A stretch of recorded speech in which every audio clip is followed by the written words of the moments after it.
City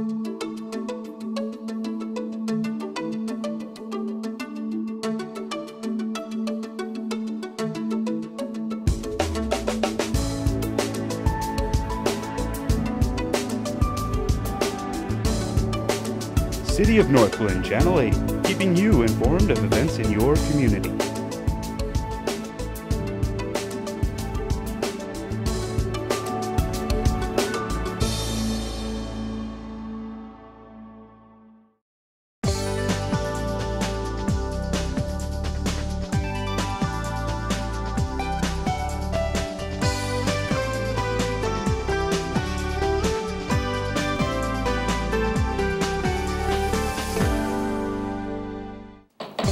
Good evening, everyone, and welcome. I would like to call this November 5th City Council special meeting to order.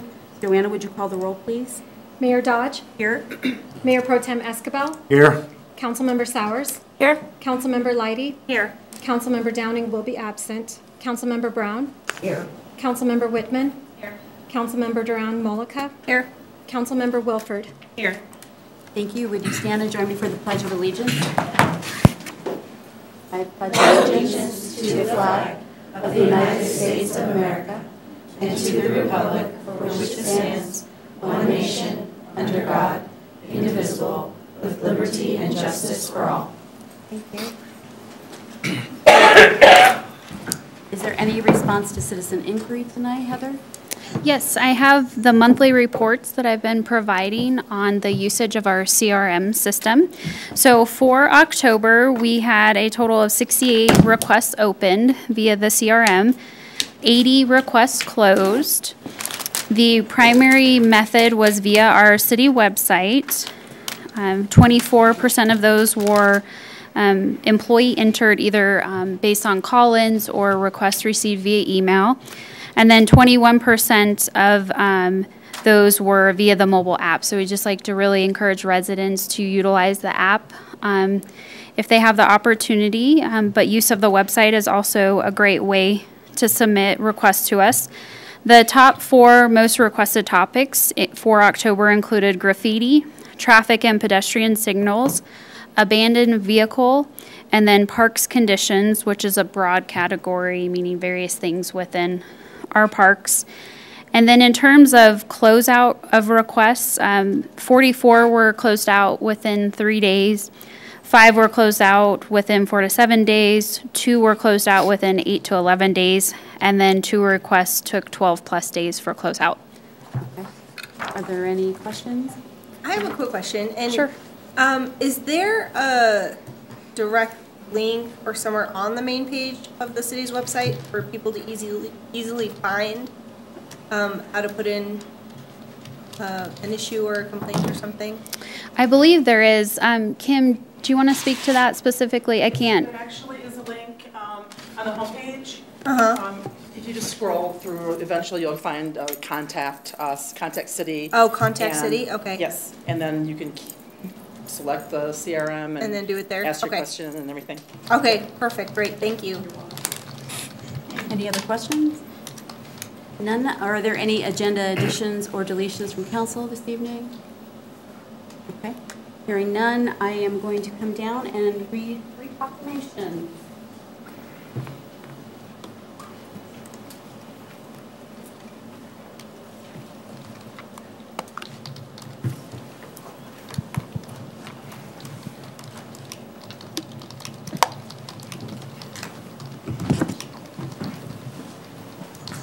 Okay.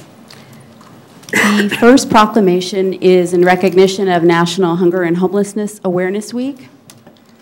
Whereas the City of Northglenn supports National Hunger and Homelessness Awareness Week and moves to pronounce it Hunger and Homelessness Awareness and Action Week, recognizing the importance of both increasing awareness of the broad reach of homelessness and hunger and demanding bold action from a broad coalition of community and state partners across government, business, the nonprofit sector, and residents alike. And whereas it is unacceptable in a prosperous and generous state to have nearly 22,000 Colorado children and youth, together with their families and thousands of seniors, veterans, and other residents who don't have a safe, stable place to call home, or for 1 in 6 Colorado children to go hungry, and nearly 628,000 Coloradoans to be food insecure.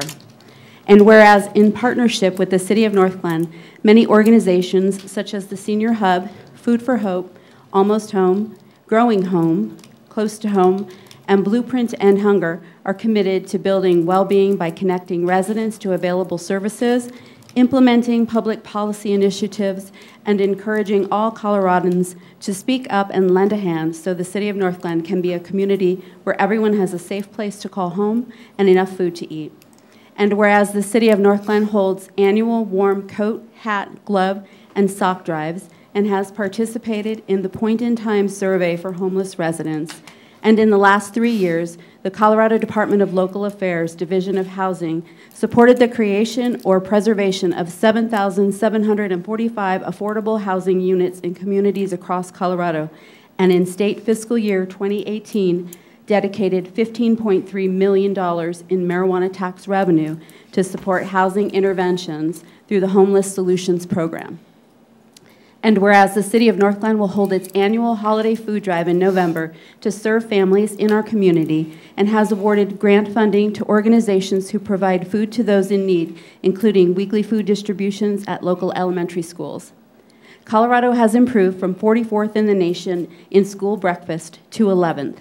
And over the last year, more than 35 state agencies, counties, and healthcare systems, nonprofits, community leaders, and individuals with lived experience have launched the Colorado Blueprint to End Hunger, a 5-year plan to end hunger in every Colorado community. And whereas hunger and homelessness are solvable issues and every resident is encouraged to speak up in support of efforts to end homelessness and hunger and take actions such as volunteering, donating needed items, and supporting efforts to increase affordable housing opportunities and food security with the goal of making homelessness and hunger history within our community, within our state, and within our lifetime. Now, therefore, I, Carol Dodge, Mayor of the City of Northglenn, Colorado, do hereby proclaim the week of November 10th through the 18th, 2018 as National Hunger and Homelessness Awareness and Action Week in the City of Northglenn, dated at Northglenn, Colorado, this 5th day of November 2018. Thank you. Our second proclamation is in recognition of Veterans Day and Bells of Peace Day. Whereas a century ago, 4.7 million American families sent their sons and daughters off to World War I, and whereas more than 116,516 Americans gave their lives in the war, and more than 200,000 were wounded. And whereas on November 11th, 2018, the world will commemorate the 100th anniversary of the armistice that ended the fighting in World War I at 11 a.m., November 11th, 1918, the 11th hour of the 11th day of the 11th month. And whereas the end of that first global conflict was initially commemorated as Armistice Day, and in 1954, Congress renamed the day as Veterans Day to recognize all those who have served in our armed forces. And whereas the contributions and sacrifices of the brave men and women of our Army, Navy, Air Force, Marine Corps, and Coast Guard are a reminder that freedom is not free, and we are forever indebted to the millions of service members who have fought and those who continue to faithfully serve to protect our liberties. And whereas the tolling of bells is a traditional expression of honor and remembrance, and on the 64th annual Veterans Day observance, the City of Northglenn wishes to honor all those who have served our country. Now, therefore, I, Carol Dodge, Mayor of the City of Northglenn, Colorado, do hereby proclaim November 11th, 2018 as Veterans Day in the City of Northglenn and urge every person to recognize the valor and sacrifices of our veterans. I further proclaim November 11th, 2018 as Bells of Peace Day in the City of Northglenn and call upon our residents and institutions of our community to toll the bells in remembrance of the armistice and to show our profound appreciation for every veteran's service to this great country at 11 a.m. on November 11th, 2018, dated at Northglenn, Colorado, this 5th day of November 2018.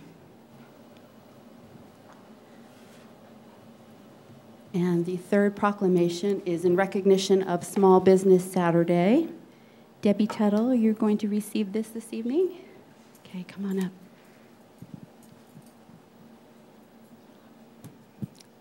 Whereas the government of Northglenn, Colorado celebrates our local small businesses and the contributions they make to our local economy and community. According to the United States Small Business Administration, there are currently 30.2 million small businesses in the United States. They represent 99.7% of all businesses with employees in the United States and are responsible for 65.9% of net new jobs created from 2000 to 2017. And whereas small businesses employ 47.5% of the employees in the private sector in the United States, and whereas 90% of consumers in the United States say Small Business Saturday has had a positive impact on their community, and whereas 89% of consumers who are aware of Small Business Saturday said the day encourages them to shop small all year long, and whereas 73% of consumers who reportedly shop small at independently owned retailers and restaurants on Small Business Saturday did so with friends and family, and whereas the most reported reason for consumers to shop and dine at small independently owned businesses was to support their community, and whereas the City of Northglenn supports our local businesses that create jobs, boost our local economy, and preserve our communities, and whereas advocacy groups, as well as public and private organizations across the country, have endorsed the Saturday after Thanksgiving as Small Business Saturday. Now, therefore, I, Carol Dodge, Mayor of the City of Northglenn, Colorado, do hereby proclaim November 24th, 2018 as Small Business Saturday in the City of Northglenn and urge the residents of our community and communities across the country to support small businesses and merchants on Small Business Saturday and throughout the year, dated at Northglenn, Colorado, this 5th day of November 2018. Would you like to say a few words about Small Business Saturday, please? Sure. Well, thank you very much. The whole purpose of Small Business Saturday is to go to our businesses that are small. And as you all know, Northglenn, over 90% of our businesses have an average of 2 to 5 employees. So we are a young entrepreneurial business community. We urge you to do that. Make a game of it. Take your family and friends. Find just one place to go eat or shop on Saturday. But remember, Black Friday's on the day before. So we've got Thanksgiving, Black Friday, and then we also have Shop Small on Saturday. So make it a weekend and have fun. Thank you very much. And there's your proclamation. Thank you, Debbie. Did you want me to, actually, can I get one of Debbie holding up that proclamation over there? Sorry.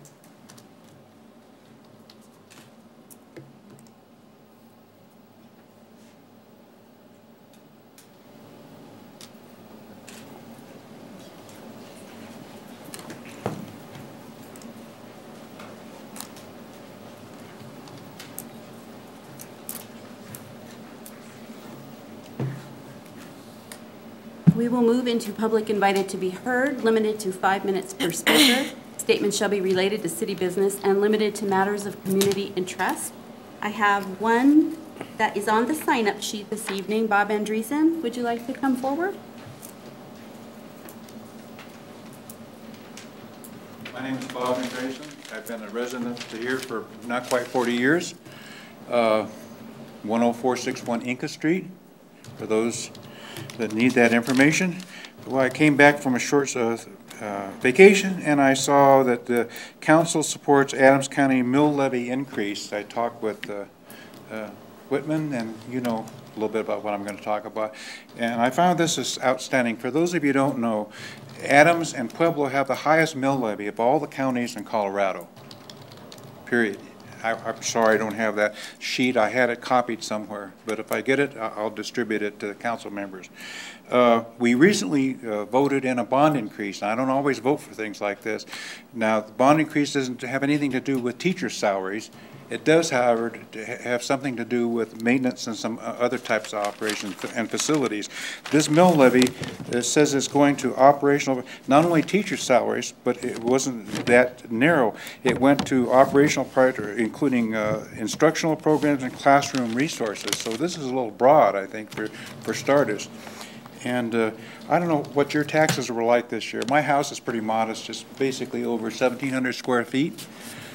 My taxes went up 50%. In actual dollars, that was $500 with the old fogies or the homestead or senior exemption. You know, so these mill levy increases really affect middle to lower income people and people on fixed incomes like retired people.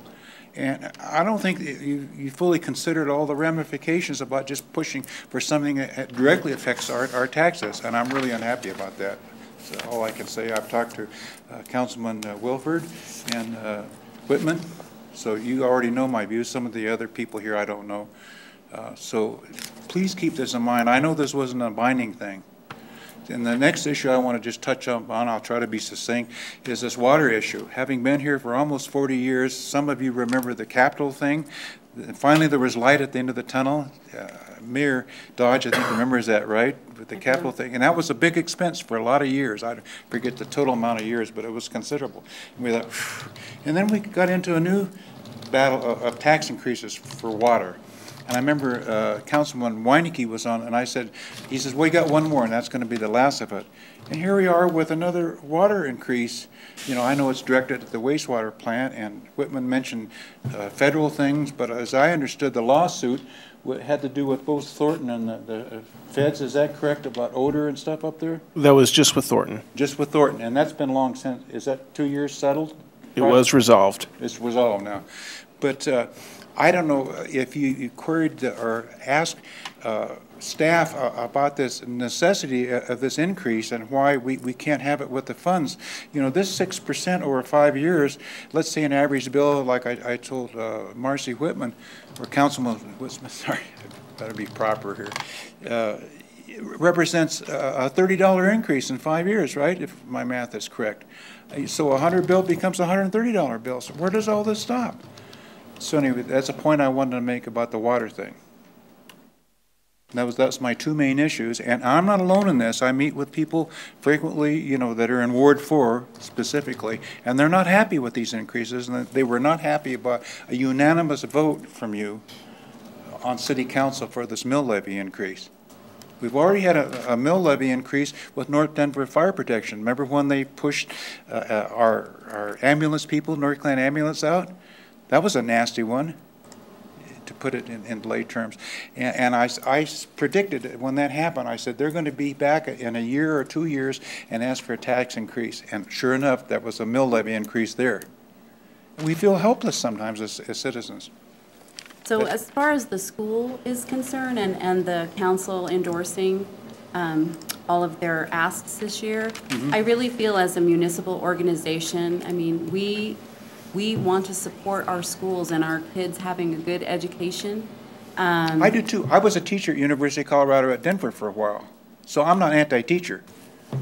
And really, all I can say is it's your voice and your vote, and that's why it's on the ballot, and everybody gets a chance to vote and put their say in. But you have an influence when and this appears in the paper, then people, you know.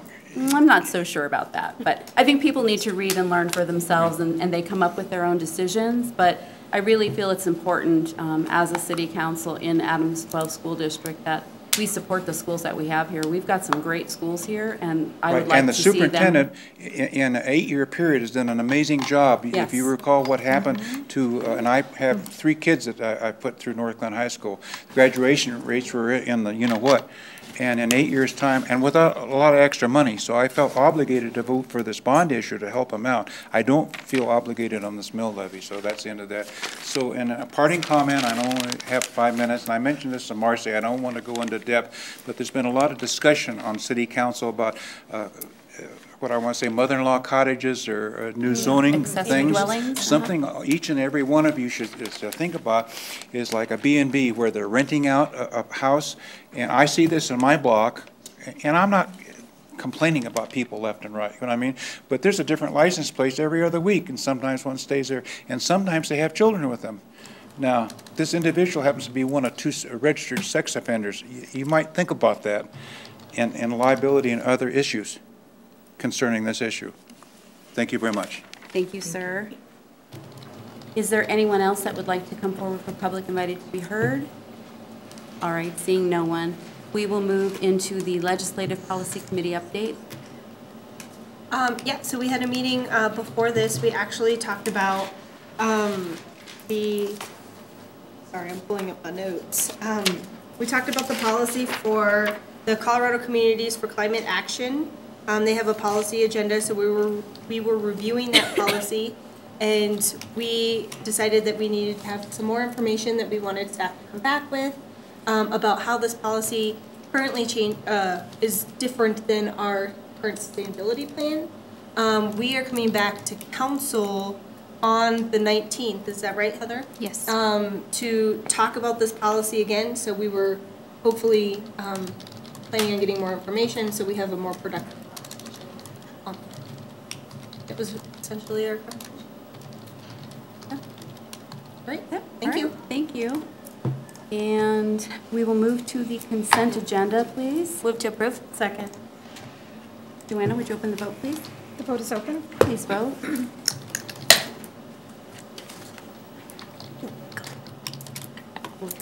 I'll close that vote, and the consent agenda passes unanimously.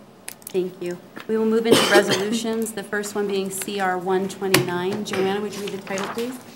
A resolution adopting the City of Northglenn 2019 legislative policy statement. Move to approve. Second.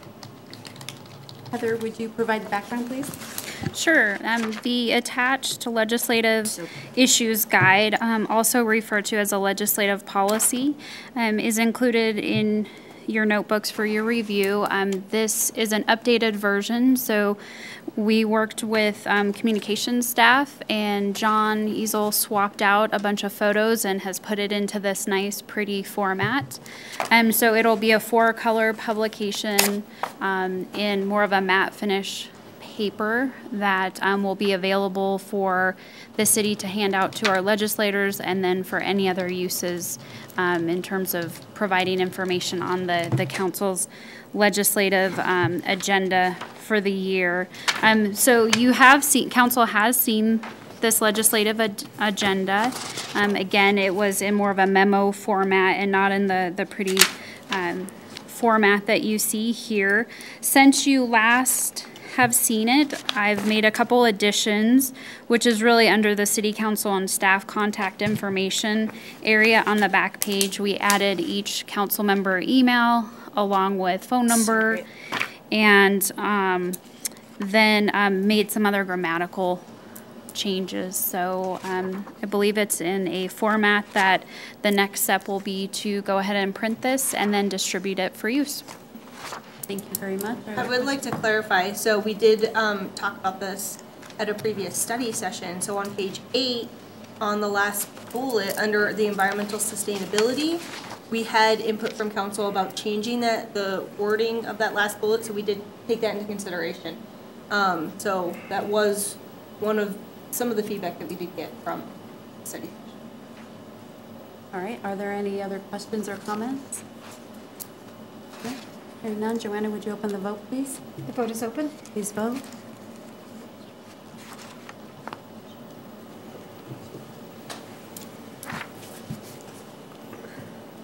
I'm coming.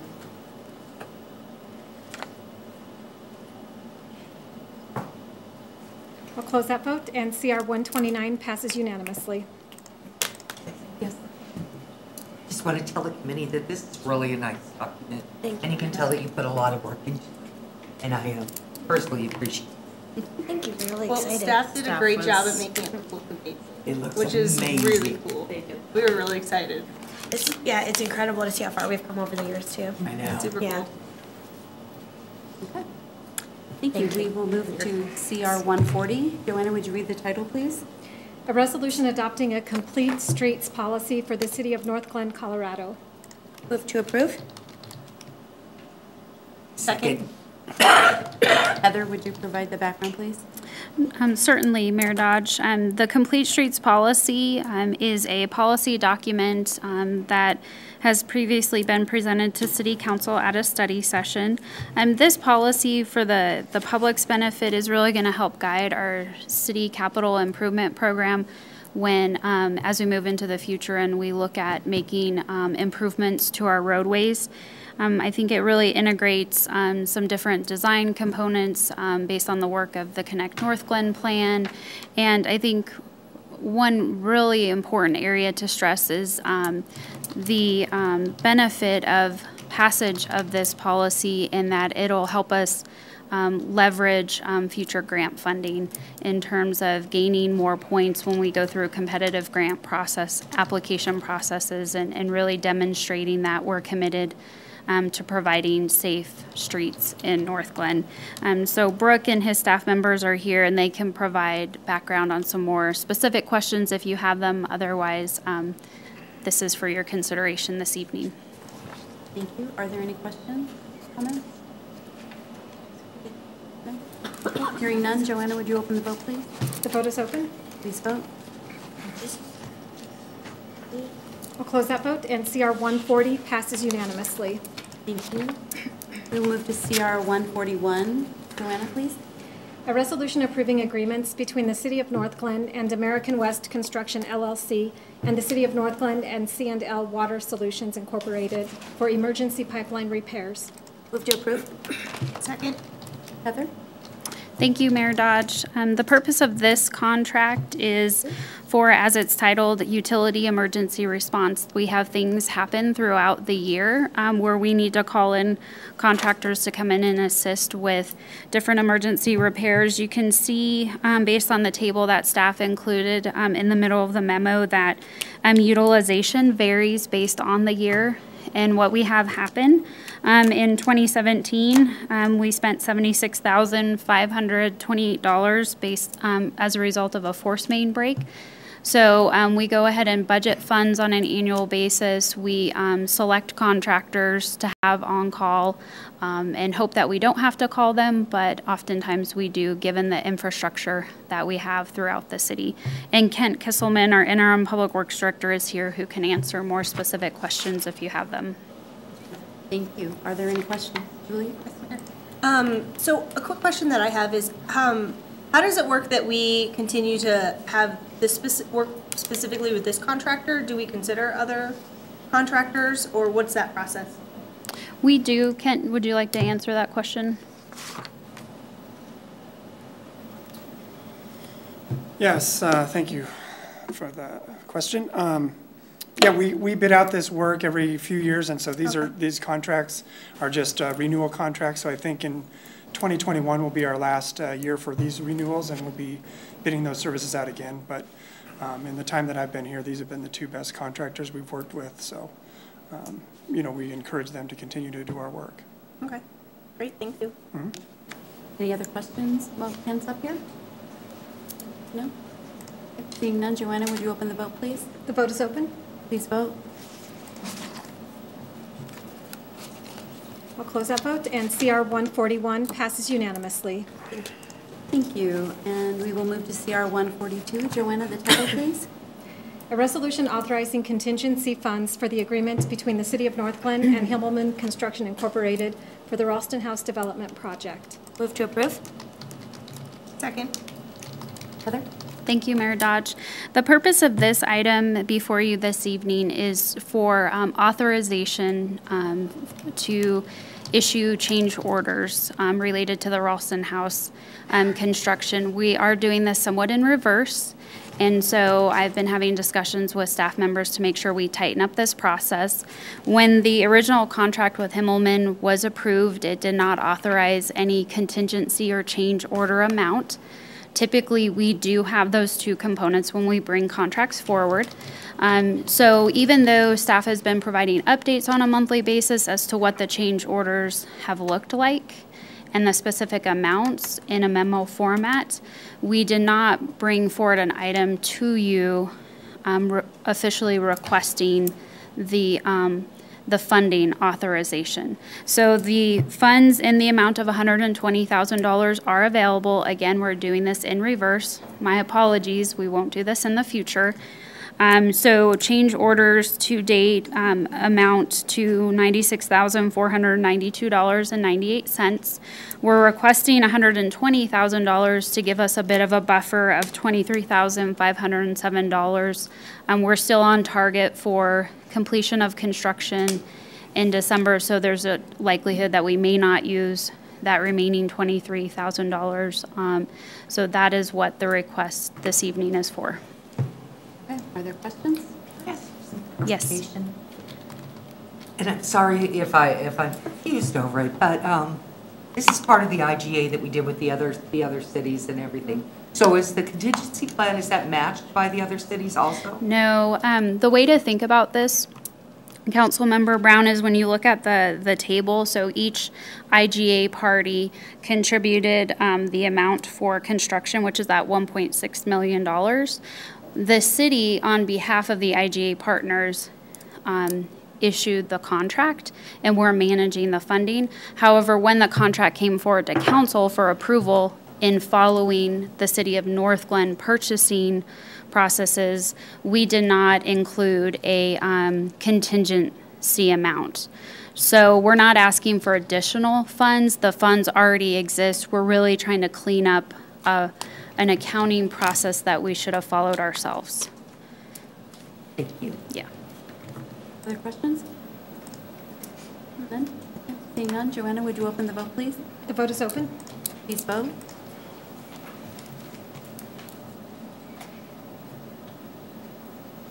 We'll close that vote, and CR 142 passes unanimously. Thank you. So that was a very short meeting, but we are going to move into communications, and I'll start with Gordon tonight. Nothing tonight, Mayor. Nothing? Okay, thank you. Meredith? I think my favorite thing was Halloween. So much fun. I seriously, hats off. Chief, awesome. Your team is fantastic, but your artistic talent is just fun. Fun to observe and enjoy. But the high school kids, Northglenn was an awesome host, and the students were amazing and creative and welcoming and kind, and the city staff rocked it again. So it was just an overall amazing event. Youth Commission kids worked their little tails off. So many cookies were frosted and handed out, and they did it with a smile. So it was just an enjoyable evening all the way around. You can't talk? Okay. We'll forgive you. Just to echo off of Safe Streets, since Meredith already mentioned it, great job, as always. Lots of great costumes on the kids, and I just want to thank staff and then just all the people who donated candy to the event, because obviously it goes nowhere without that, and I can't even imagine how much candy everybody goes through. How much? Last track it was like 2,500 pounds. Wow. You really actually weigh that candy, 2,500 pounds. It's funny. All right. And I did go to a business after hours that we held at the SCL Health St. Joe Emergency Center. It is a new collaboration. I mean, SCL Health is not new, obviously, but it is a new collaboration between that hospital and with the Kaiser organization. And they did talk to us about how Kaiser people would use that, and you would use that as an emergency facility, not an urgent care.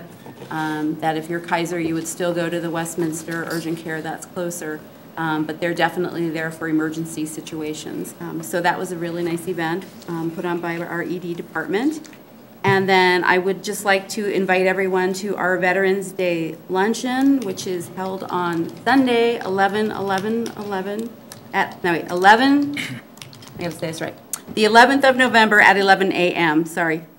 So join us at the Veterans Memorial first, where we'll have a presentation. The American Legion will be there, and we'll have some speakers. I know Antonio is going to introduce some veterans, hopefully, that will be speaking. And we'll have taps and a gun salute. And then after, following directly after, we'll go to the Senior Center for a spaghetti luncheon just put on by the Senior Center and provided for free. So if you're not doing anything on that Sunday, this is a great event to support. So that's it. Thank you. Thank you. Thank you, Mayor. Again, I don't want to repeat everything everybody has said, but Halloween was amazing. I thought it was, I don't do the dress up, but I do participate, and it wore me out. It took me a whole day to recover. The following Tuesday, I attended the PBL STEM program at Northglenn High School, and I can only say that the students are just amazing. And the projects they come up with, they're just, it every time I go, I'm just overwhelmed by staff, students, and community leaders that are there. There were so many people volunteering their time. It's just wonderful. I want to say thank you to all of them.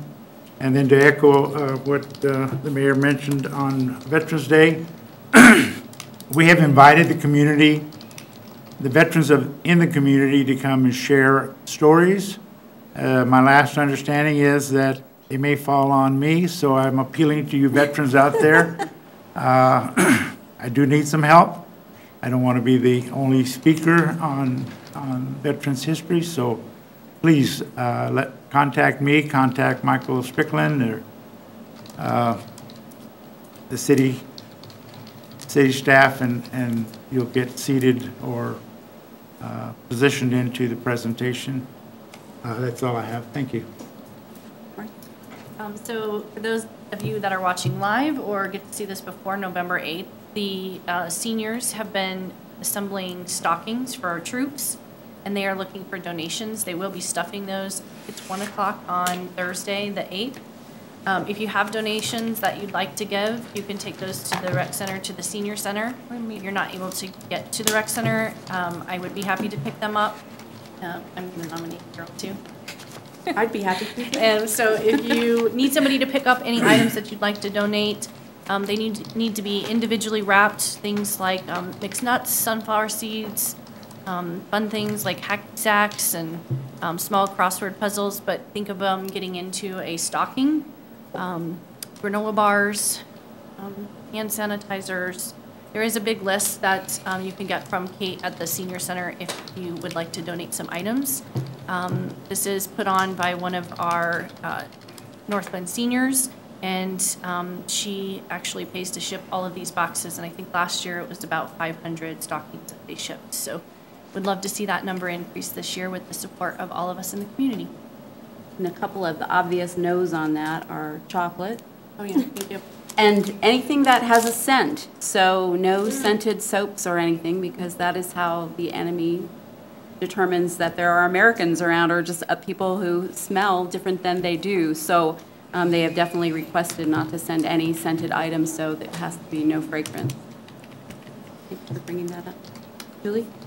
The only thing I have really was I attended the Save a Lot community meeting last Thursday, and that was a great way to meet the leaders of that business, and they talked about you know, what they could contribute to the community, what kind of foods and things we'd like to see. And so it was great to actually see somebody from them reach out to the city and reach out to our residents. It was well attended, and they had lots of great snacks. So I think they made a good first impression. That's it. Jenny? Great, thank you, Mayor. Nothing totally new for me. A huge thank you and congrats to staff and the Youth Commission on Safe Street. It was absolutely fantastic. And then I also attended the Save a Lot community meeting last Thursday, streamed it again on Facebook Live, and had a lot of good interactions with folks who weren't able to join in public, or in person, I'm sorry. And I'm really looking forward to getting their doors open in December. And then finally, last thing is tomorrow's election day. So if you're holding on to your ballot or you'd like to vote in person, now is the time to go and vote in person, or let go of that ballot by dropping it off. There is a drop box directly across the street from, or in the City Hall parking lot. So I hope you'll make your voice heard and get your ballot in. Thank you. Oh, yeah, Gordon? Sorry, Carol, I thought we had one more meeting before the next. Two quick things. Ward 1 neighborhood meeting, Saturday the 17th at 11 a.m. We will be Facebook live stream to increase our attendance. Second thing is, thank you for your service, Antonio. That was another thing. And to all the other veterans in our community. Thank you, Mayor. Joanna? Just to add on to Councilmember Wilford's comments about the election, in Colorado, residents can actually register to vote up to and on Election Day. So for anybody who hasn't registered to vote, don't be discouraged. Please visit one of those 16 voter service and polling center locations in Adams County, and those election judges will be able to get you registered to vote and hand you a ballot right then. So that's all. Thank you. Heather? Thank you, Mayor Dodge. I just want to echo the comments that have been made in thanking staff for the awesome job that they did at Safe Streets Halloween. First time I attended that program and really enjoyed judging. I seem to, however, always be pushed to the front of the line and going into the scary room, so I'm officially a scaredy cat. The students did an awesome job. I do want the public to know that we do monitor the comments on Facebook, and so we did receive some constructive feedback in terms of the length of the lines and things of that nature. So staff is already hard at work putting some plans into place for next year, and I believe, Chief, next year is the 20th year for that program, and so I know they're already cooking up some great ideas for next year. In terms of temporary traffic calming, staff in Public Works is hard at work at moving for that implementation. They started with Livingston. They have a couple more speed humps on Livingston to complete. Setup is taking a little bit longer than expected, but staff is really working hard to get that done. They'll move on to 112th next, and then we'll have a couple more areas and hopefully get that completed soon. Okay, sounds good. The only reason that you go first is because you scream the loudest. So I think it was always fun to push you. You know, whenever you scream, you're going to go first because people like that. So anyway, okay, Corey, you've had your hand in the air all night. Is that from your arm wrestling? I'm sorry, I couldn't resist. I wanted that one all night long. Sorry. I should have gone to SCL in Northglenn. Nothing Yes, else. you should've. Nothing? Okay. All right, did you have your hand? Do I give you a Oh, discount? no, I was just wondering if I could ask Heather. Yes. When do you anticipate being up on Quad Court? Can you give me more of a specific on that one? You know, it's my favorite subject. I don't Yes. want to talk about Thank it. you. It's not fair. Yes, so as Heather mentioned, we started on Livingston last week, and they have 2 down, 2.5 down. So they should finish Livingston by Wednesday, and then be going over to 112th. And there's 3 speed humps to place on 112th. So weather permitting, you know, hopefully by the end of next week, it'll be close, finishing up 112th, and then we'll go right into Claude. So. All right. Thank you very Yep. much. I appreciate it. Thanks, I appreciate Kent. everything. Thank you. All right, we have another public invited to be heard, limited to 3 minutes per speaker. Statements should be related to an item previously addressed by council during the meeting. Is there anyone who would like to come forward and speak? All right, seeing no one, we are adjourned from the special meeting.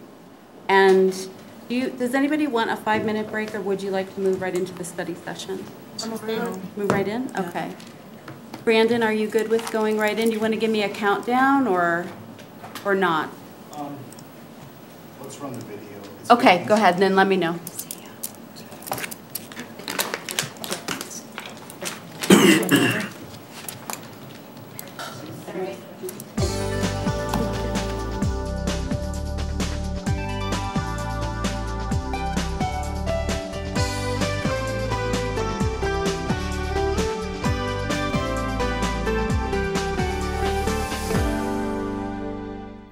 Welcome to our November 5th City Council study session.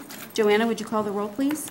Mayor Dodge? Here. Mayor Pro Tem Escobar? Here. Councilmember Sowers? Here. Councilmember Leidy? Here. Councilmember Downing is absent. Councilmember Brown? Here. Councilmember Whitman? Here. Councilmember Duran Mullica? Here. Councilmember Wilford? Here. Okay. Kim, you have bells on your toes with the first item here. You ready to go? All right. So Sounds celebratory. The proposed 50th anniversary logo and seal. Yes. Thank you, Mayor. Thank you, City Council. You might remember back in September, I presented a plan for a year's worth of celebration for our 50th anniversary next year. And that plan included a draft of a logo that I'd like to use next year on printed materials and pretty much anything that has anything to do with the 50th, not to be replacing our current city logo. So you saw a draft, and we just tweaked it a little bit. We refined some fonts and added some flags and things. So I'm here tonight to gain consensus on the design. I love it. You love it? Does anybody else have any questions on it or the why behind it? Why don't you explain the why? Sure, to the you people bet. who are watching? So the beloved Garland Center sign, which some people may or may not remember, but I still think that this mirrors the sign, and it also kind of speaks to the nostalgia of 1969. So as you can see, the logo mirrors the sign, and then we have references down here to the current logo, the same font right here, and then the oval gives a nod to the old logo that was established in the 70s. So it's kind of a combination of the three of them. I love it. And when this is rendered very small, let's say on giveaway items and things like that, we may need to remove the flags to make it legible, but to get the general idea, so. I think it's really fun, and I think the residents who remember the Garland Center sign are just going to love that you use that again. So I really like it. So too. Thank you. Childhood. Thank you. So we are looking for city council consensus, if I could just get head nods. That, yeah. Okay, Yes. thank you. Thank you. Okay, and then combined with that. Apparently yes. I can't pull it up, I'm sorry. It's not pulling up, so I can't see the fine. Can you see it okay here? Well, I can see Yeah. the 50 Okay. years. I see nothing in the bubble, so I'm trying to look at it. There we go. No, it's right here, but. Marcy? Have you tried resizing this down to put on a promo item?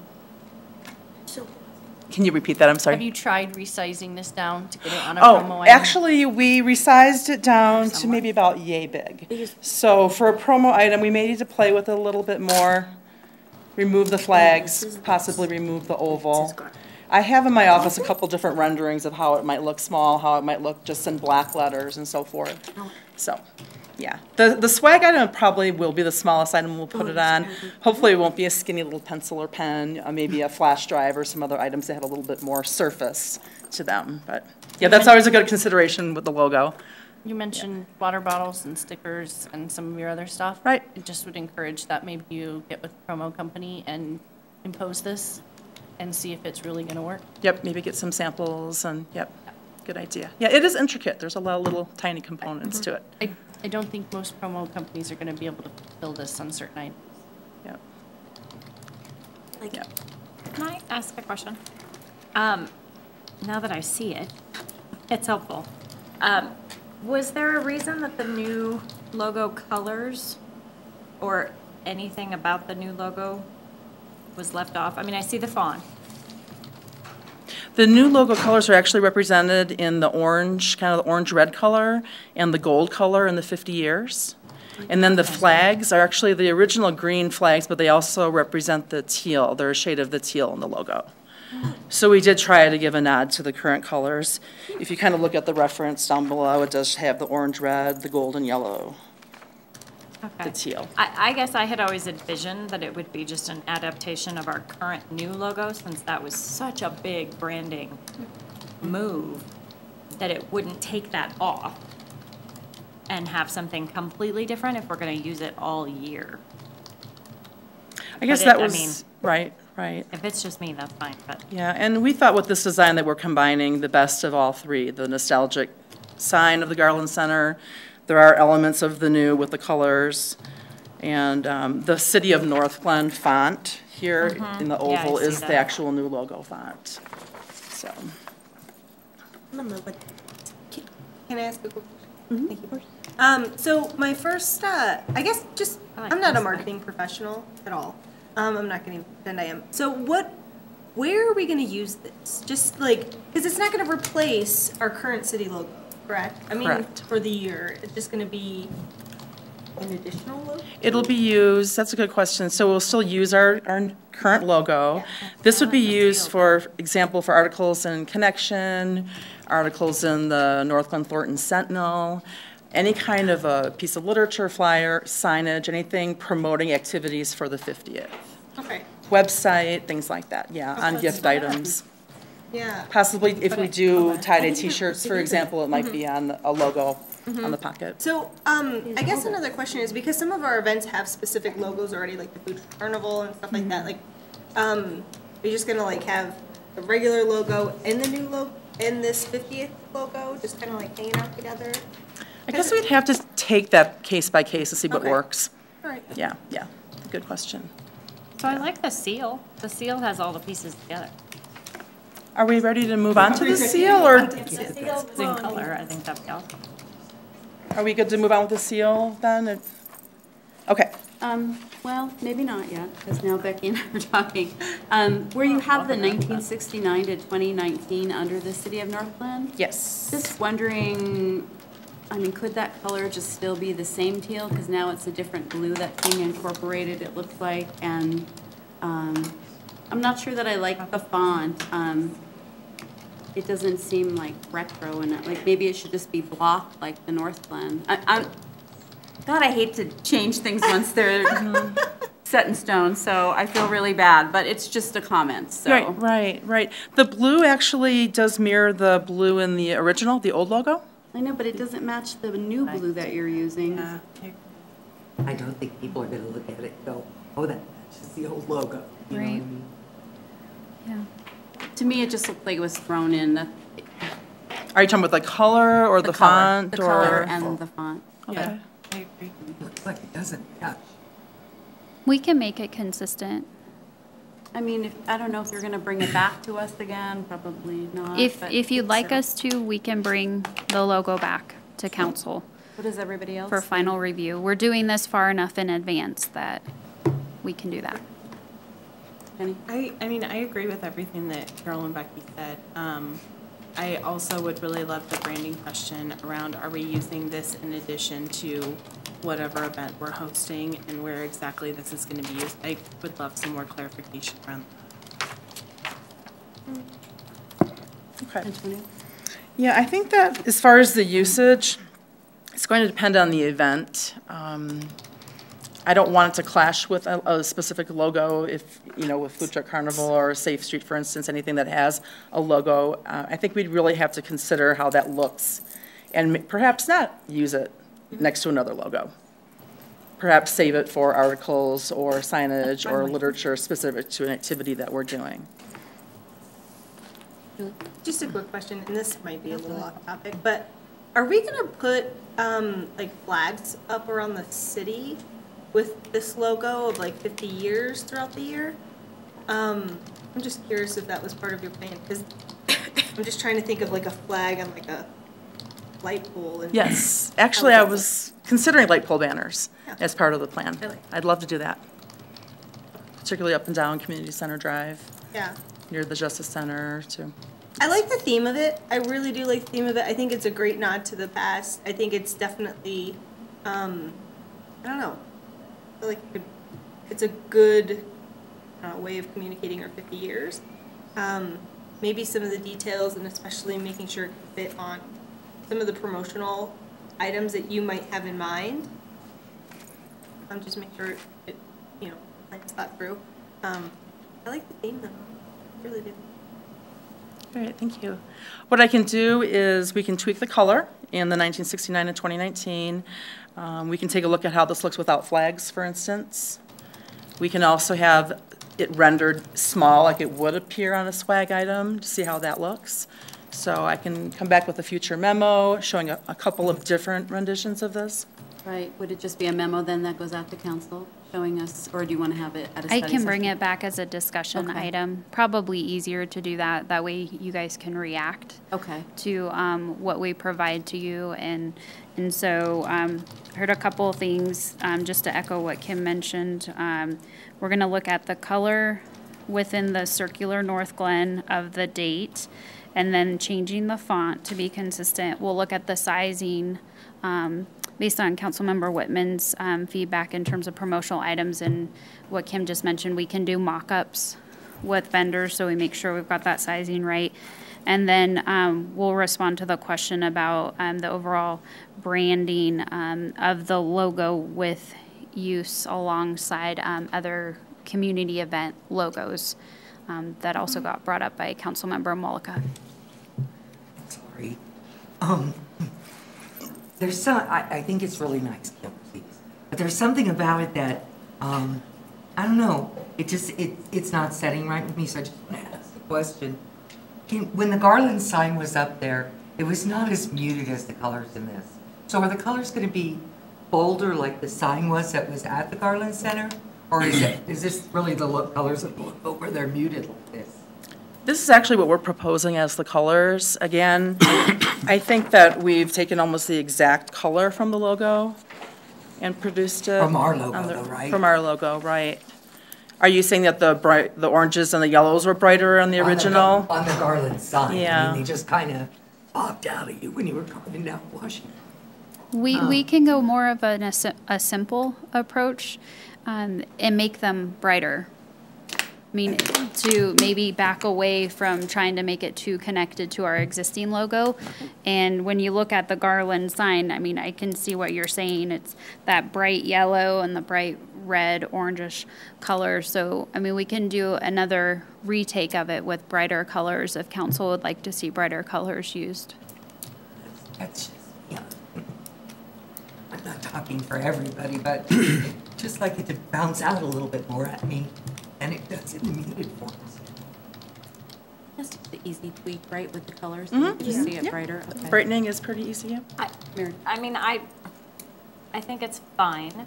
I'm not a huge fan. I don't know that anyone cares, but the 3 pieces at the bottom that are being referenced in the new one, is there a plan to communicate that to the community? Because we're having this conversation now and you're able to say, I pulled this from here and this from here. Is that going to be an article in the connections, or is there going to be some sort of side-by-side comparison? So, because I really do believe it should have the new that incorporated into it. There has not been a plan to explain it. The references was really kind of for our discussion about, you know, the method to our madness. I don't know that I've seen a temporary logo explained in that manner. Well, I'm just wondering, because if not, as it stands just by itself, it completely takes out, like I mentioned, the hard work that you did rebranding with the new image, because it's gone. And I see it in the color representation and the font, but nobody else is going to see that. And if you're putting it on banner flags up and down main arteries, you just removed our logo that you're working really hard to put all over the city. So that's just the only piece. And so when I look down at the seal, if the seal was in color, that puts those pieces together. Yeah. Yeah.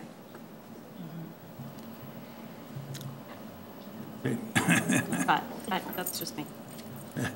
Let me weigh in here because the point that I was going to make is exactly what Meredith, or pretty much what Meredith was saying.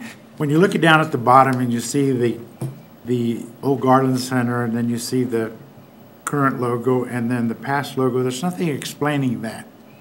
So for me, it would be helpful if the old logo said retired, 2000, whatever that was, 17 that we retired that logo, and we adopted the new logo in that same year, and in the Garland Center, what was that?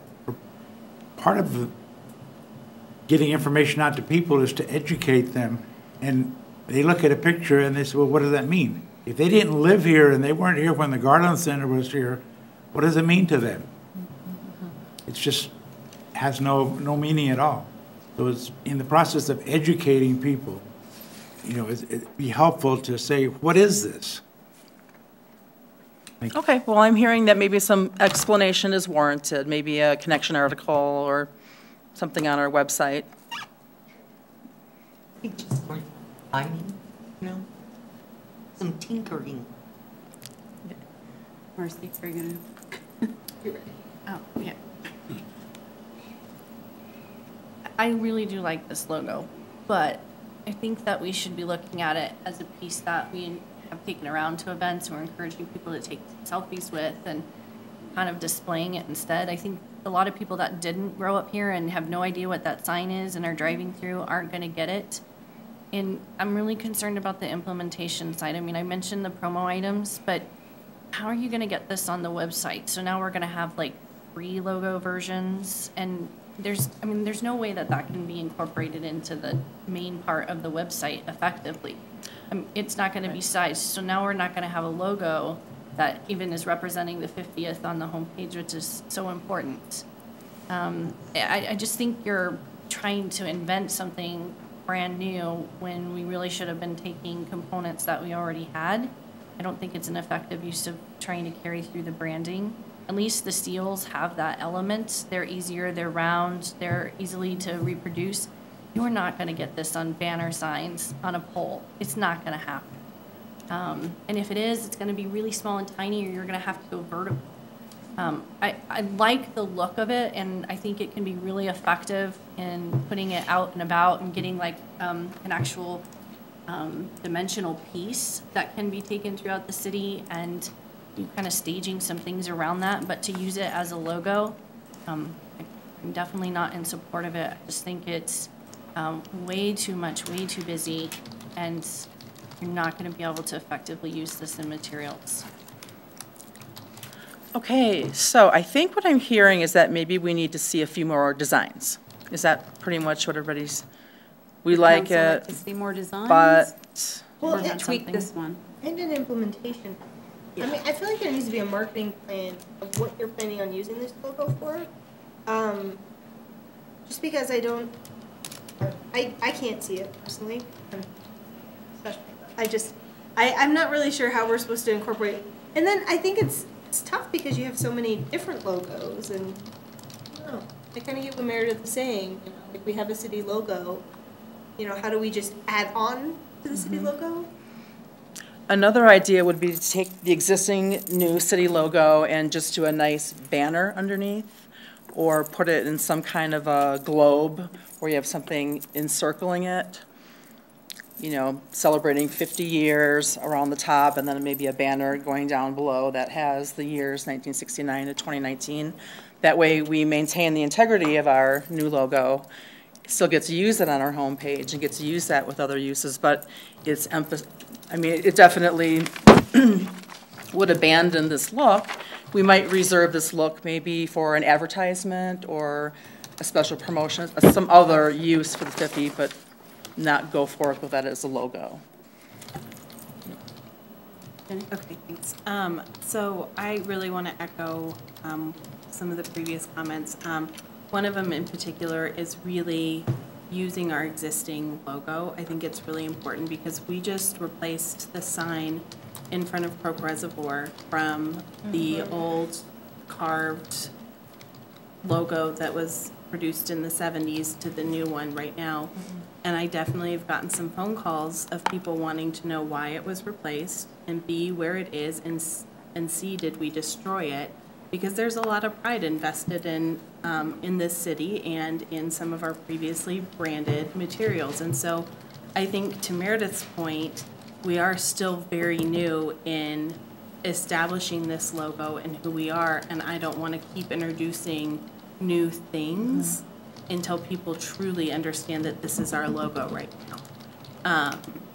So I'm not saying that I hate the Garland Center logo, because I think it's a nice nod to the past. But to Antonio's point, like for some of our newer residents who don't have any connection to that, they have no idea where that comes from. So I would be interested in seeing other ideas. Okay. I think that's pretty clear then. We'll go ahead and experiment with a few other different versions then, keeping the new logo in mind. Thank you, Mayor. First, I want to say thank you for all the hard work on this. I think it's a great way to incorporate the past. I know, I've been here my whole life, and basically seeing it as a reminder of Garland Center and Tugs and all those other places. To that same point, I think that we had talked, however you decide your programming or however we choose to do that, I think if there's an event geared towards the past or having this conversation or facilitation of stories and that sort of thing, then maybe we could use this again. I mean, I would hate to see it completely go away with the way that it mirrors the Garland Center, and I think that anyone around that time who's lived there their whole life would understand exactly where that comes from. Right. I think there's a way to salvage it. I'm picturing, for instance, the Northglenn Thornton Sentinel has expressed interest in doing a whole series of articles about the city throughout next year. This might be a good example at the start of an article, and maybe a photo of the old Garland Center sign and a feature story about businesses back in the day. So yeah, or like a trivia piece on social media, or I don't know, I just thank you for your hard work on it. I think it's really cool to look at the past that way. I appreciate that. Yeah, I think there's some ways to salvage it, and still keep the integrity of our new logo, use that for the bulk of the 50th, and then maybe find another way to use this as a design element next year. And I would also like to thank you because I know this took a lot of thought, and it's really, I think it's really clever. I take everyone's comments to heart, but I also think that we went through a lot of brain damage coming up with the new logo, and people didn't agree. People love the old logo, people hate the new logo, and vice versa. So I don't want you to take any of this feedback personally at all. I think maybe just take it as feedback from us, and definitely we're not attacking this at all because I think we all think it's really cool looking, but trying to get everybody to agree on design, we already went through this once and it was painful. And I could see people who really love the old logo coming back and saying, well, where's the old logo? Maybe that should be incorporated. Like everybody here is talking about the new logo. Well, I know just as many people who are hanging on to that with, for dear life. So you have a really hard job, and I just want to say, it's totally not you. Everybody has a different opinion on something like this. So thank you. Thank you, I appreciate that. Well then, why don't we just skip the seal for now, and we'll rework. Please. Probably. Yeah. Okay, great. Well, thanks for the comments. That's really helpful. Thanks, Kim. All right. All right. Are we You're ready to- staying here for the next topic, correct? That's right. All right. All Communication right. plan for the Northglenn Underground Wastewater Project. All right. So I think everybody's familiar with the project, the 5-year project that we started increasing our water rate fee January 1st of this year, and that will increase by about average of 6% per year for the next 5 years to fund both water construction projects and then also the wastewater, the huge project that Public Works is doing to replace Lift Station A and then our force main to get water out of the city and into the treatment plant in Weld County. So in an effort to communicate this to the public, keeping in mind that both we need to be aware of, the rate increase and any concern over the rate increase, and also a communication plan as far as what we're doing and why, and also when it comes down to the construction, that's a really critical time to start communicating to the public. So for all those reasons, I've developed a communication plan, and we wanted to put a brand and kind of a face to this plan, similar to what our neighbors in Thornton and Westminster have done.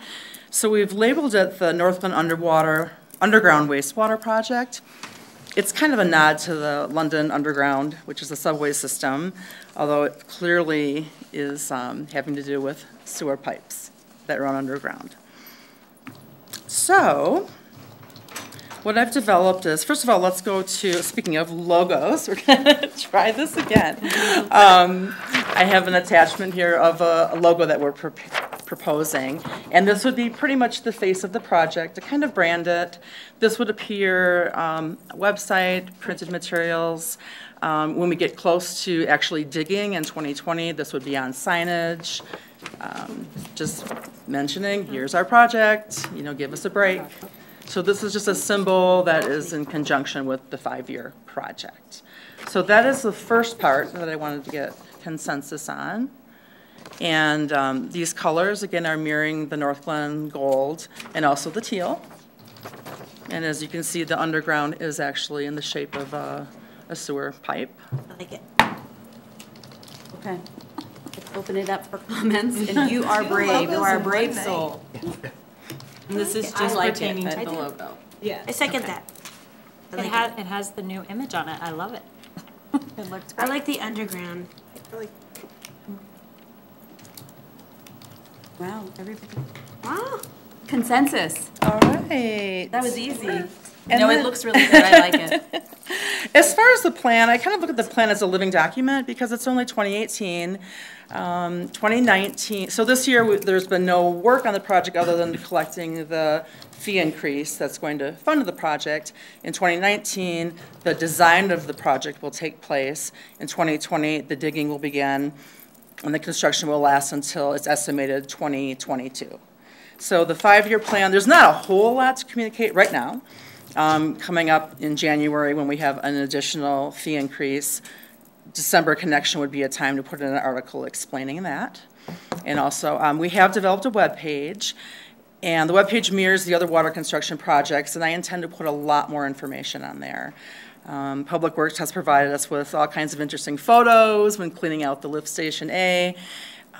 There's background on the force main, or excuse me, the headworks and all the work that we've done there. So there's for people that are really interested in learning what's going on underground and what we're doing, there's going to be a lot of information. A table that actually shows the average and what the budget includes over the next 5 years. So we want to be, and as I put in my memo, timely, consistent, accurate, and transparent to all of our residents during the project.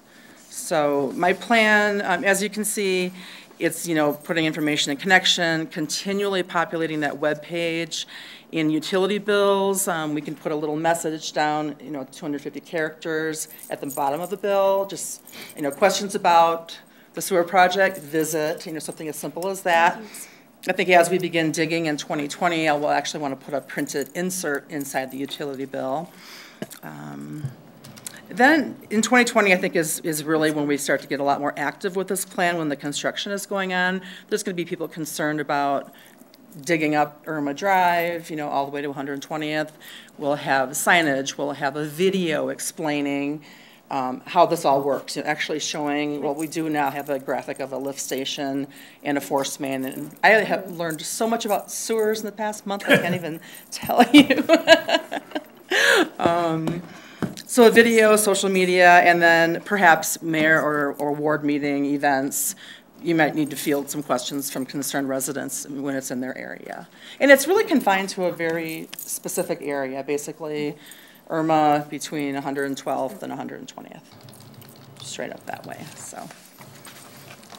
Are there any comments, Jenny? Yeah, thank you, Mayor. So first of all, thank you, Kim, for putting this together and bringing it to us. I really appreciate the foresight and the acknowledgement that this is a really big project. As I have been looking through this, one thing that keeps coming to the forefront of my mind is that we're missing an opportunity to talk about what we're using the money for right now.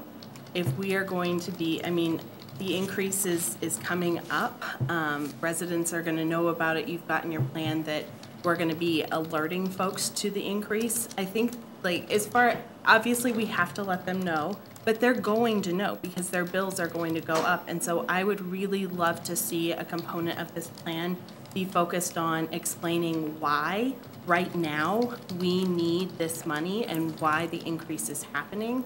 Because I think, as you heard earlier this evening with a resident who came to public comment, there's just a real lack of full understanding as to why why the increases happen. Especially since it won't happen for a couple of years, the digging. Right, and exactly. And so I think that we can't waste any time and that we need to be showing, not just telling our residents why this increase is happening. So doing videos, doing posts, doing connection articles. I think all of those things have to happen, but we're really missing the story component here.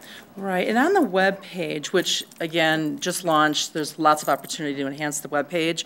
We do mention current water construction projects, and then we have links to the Bunker Hill Station and all the other things that we have going on. Which I think is great, but if I'm a resident, I'm not going to know what any of that is, right? And I think about so many residents who have a limited amount of time and are just trying to get information. They're not going to dig as deeply as we hope that they do, right? And so how do we make that information really quick and easy and at their fingertips, and how are we serving it to them in a way that meets them where they are, right? And helps them understand really immediately what we're doing with that money and why we need to work on our water infrastructure.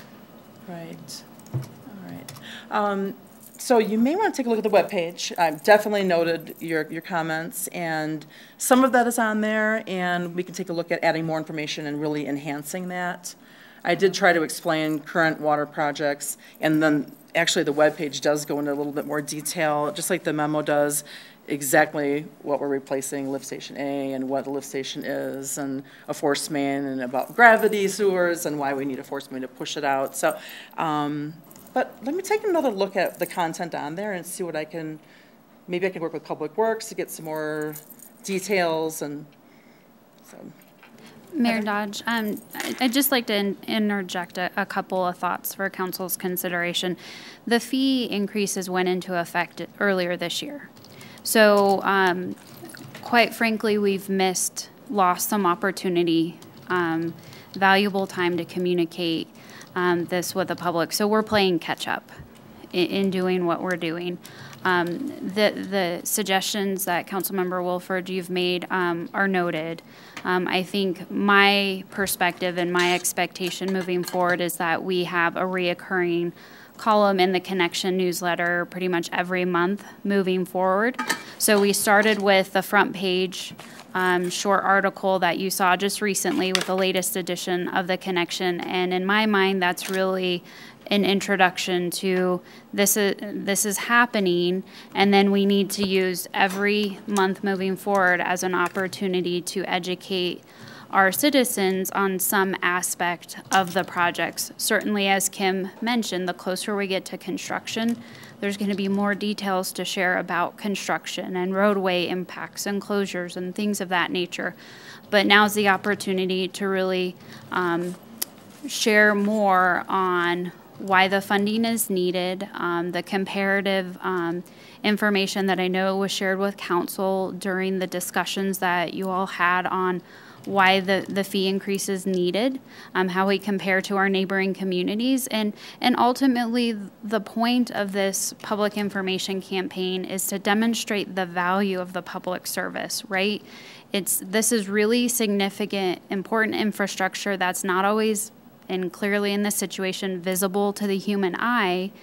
And you know, certainly Lift Station A, there's parts of it that are above ground, but this is infrastructure that's underneath the ground but plays a vital role into the quality of life that citizens enjoy on a daily basis. So I've had conversations with staff, Kim and others, and really making sure we're taking a step back because we live and breathe these operations on a daily basis. So how do we communicate to a resident what a force main does, what the function of a force main is, and why is that important to our community?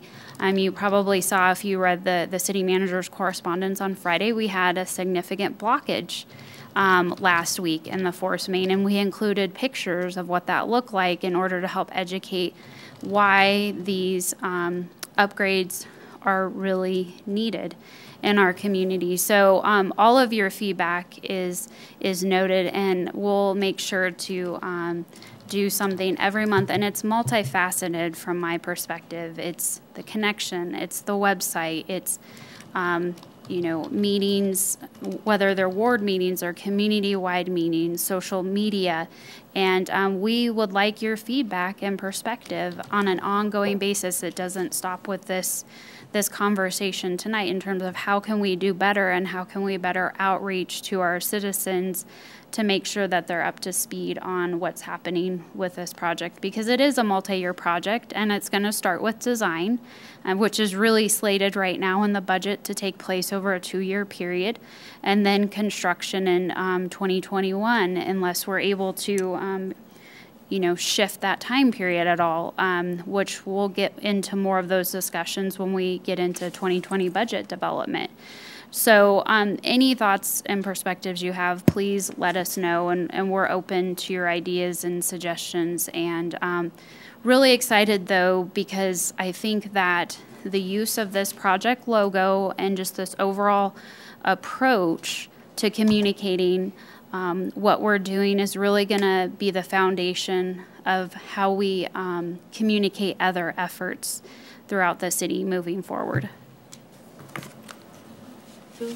So one thing I'd like to see more of, I'm looking at the website now, and I could definitely see there's a lot more that needs to go on here, but one thing I think would be really helpful, I'm a very visual learner, and I'd really like to see more videos, like even segmented videos, and I'm not talking about long videos, because I don't sitting there forever. And now what we pull out of the sewer system. And, yeah. Well, but I mean, like people talking about, yeah, maybe, like talking about the process. So randomly, I've actually looked at a lot of wastewater treatment plant videos because my daughter like had an issue with something that accidentally got flushed down the toilet, and I was like, well, this is what happens when when you flush the toilet. And there's all kinds of videos on YouTube, tons, directed towards kids, directed towards all kinds of different things. So I'm like, look at some of those videos because they did a great job explaining the process. Yep. of what this means, and I mean, even short segments, a couple minutes, something like that, I think could really help communicate, you know, all the work that you're going to be doing. And another question is, I don't know how much money you guys have in the budget specifically for kind of like a community education campaign, but I think that's something that maybe in other projects looking forward, we need to be thinking about more. Like you said, we're already kind of behind the 8 ball, but like, are we incorporating funding for a community education campaign for the projects that we're doing? Because, you know, we really want to make sure that our residents understand what we're doing and understand the reason why, you know, we have to take some of these steps. Yeah, I did estimate a small budget for this project as far as producing video and maybe producing printed materials. But I think, as Heather mentioned, I think a multifaceted approach, you know, be it meetings, social media. I'm picturing, much like the UDO and the new zoning ordinance, how we had both videos that had an illustration of how that works, and then there's also videos where we could interview people and really explain what's going on and show real photographs. I think that applies nicely to social media too, having that type of explanation and illustration. So I love the idea, and that is really our intent, both live action video, and of course we have an in-house videographer, and we can also look at outsourcing if necessary. Yep. Kim, I just want to add just a couple of things. I think that for me, people just feel the pain in their pocketbook. And I think you could put millions of dollars into education. It's still going to come back and they're going to say, well, we're not happy that you're increasing the water rates. They won't be happy. And that's just always going to happen. So I like this project. I think it might need a little bit more of the financial data. For me, that piece is missing because people want to see, like when you're putting graphs on there, when I pay my water bill, this is where my water bill money is going, and then et cetera, on and on. So I like the financial piece, but I think you should get ready to field a lot of social media regarding all this. So, but I think you're starting in the right direction. So right. Thank you. And I do intend to have a link that shows year by year what the project's costing, and then also Jason provided me with the 5 years and exactly we use 6% average when in reality it's 6 point something, 5 point something. So I have all of that. So my intention for those that really do want to see that broken down is for them to be able to click through and actually see year by year the increase, and then also what we're actually planning to spend year by year too. So, yeah. Thank you. Any other comments? Okay. Thank you very much. All right. Thank you. Have a good evening. All right. UDO team, you're on.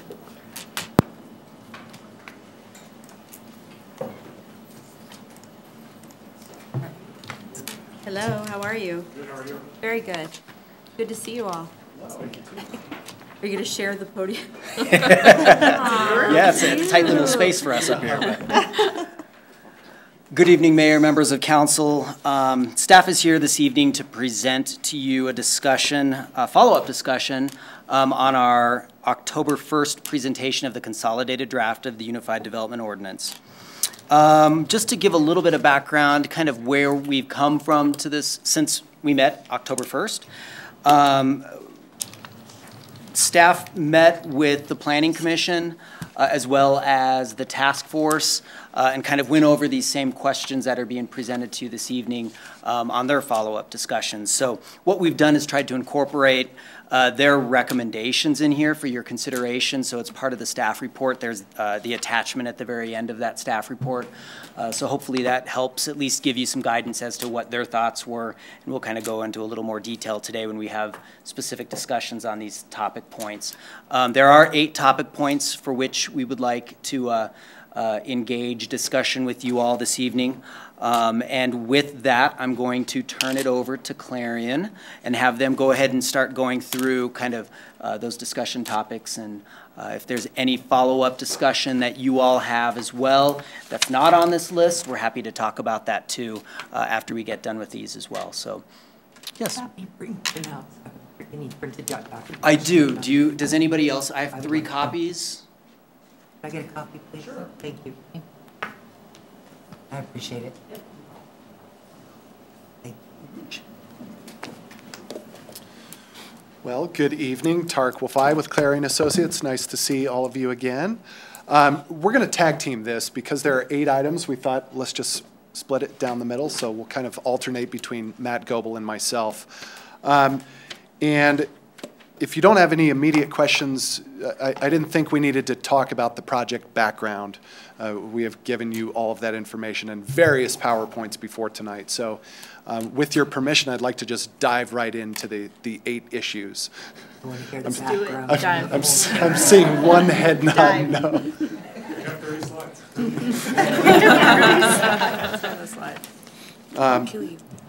I'm presuming you were joking about that. Okay, good. You just never know. I know. So mobile food vending is the first topic, just to get you warmed up here.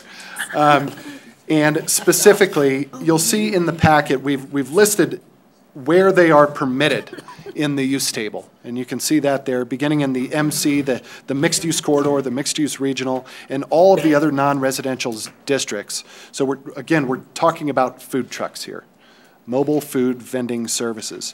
Now, as currently drafted, and if you turn to page 81 of the document, we have lots of different mobile food vending standards that you would have to comply with. So yes, it's an allowed use in those districts, but that plus mark says you better go read those additional standards. And when you get there, there's standards, you'll see they're broken down into location and separation, operational standards, and you have to clean up, you have to be a good neighbor. The one we wanted to talk to you about tonight, though, was you cannot operate a mobile food vending service on a property with a restaurant unless you have permission of the restaurant owner.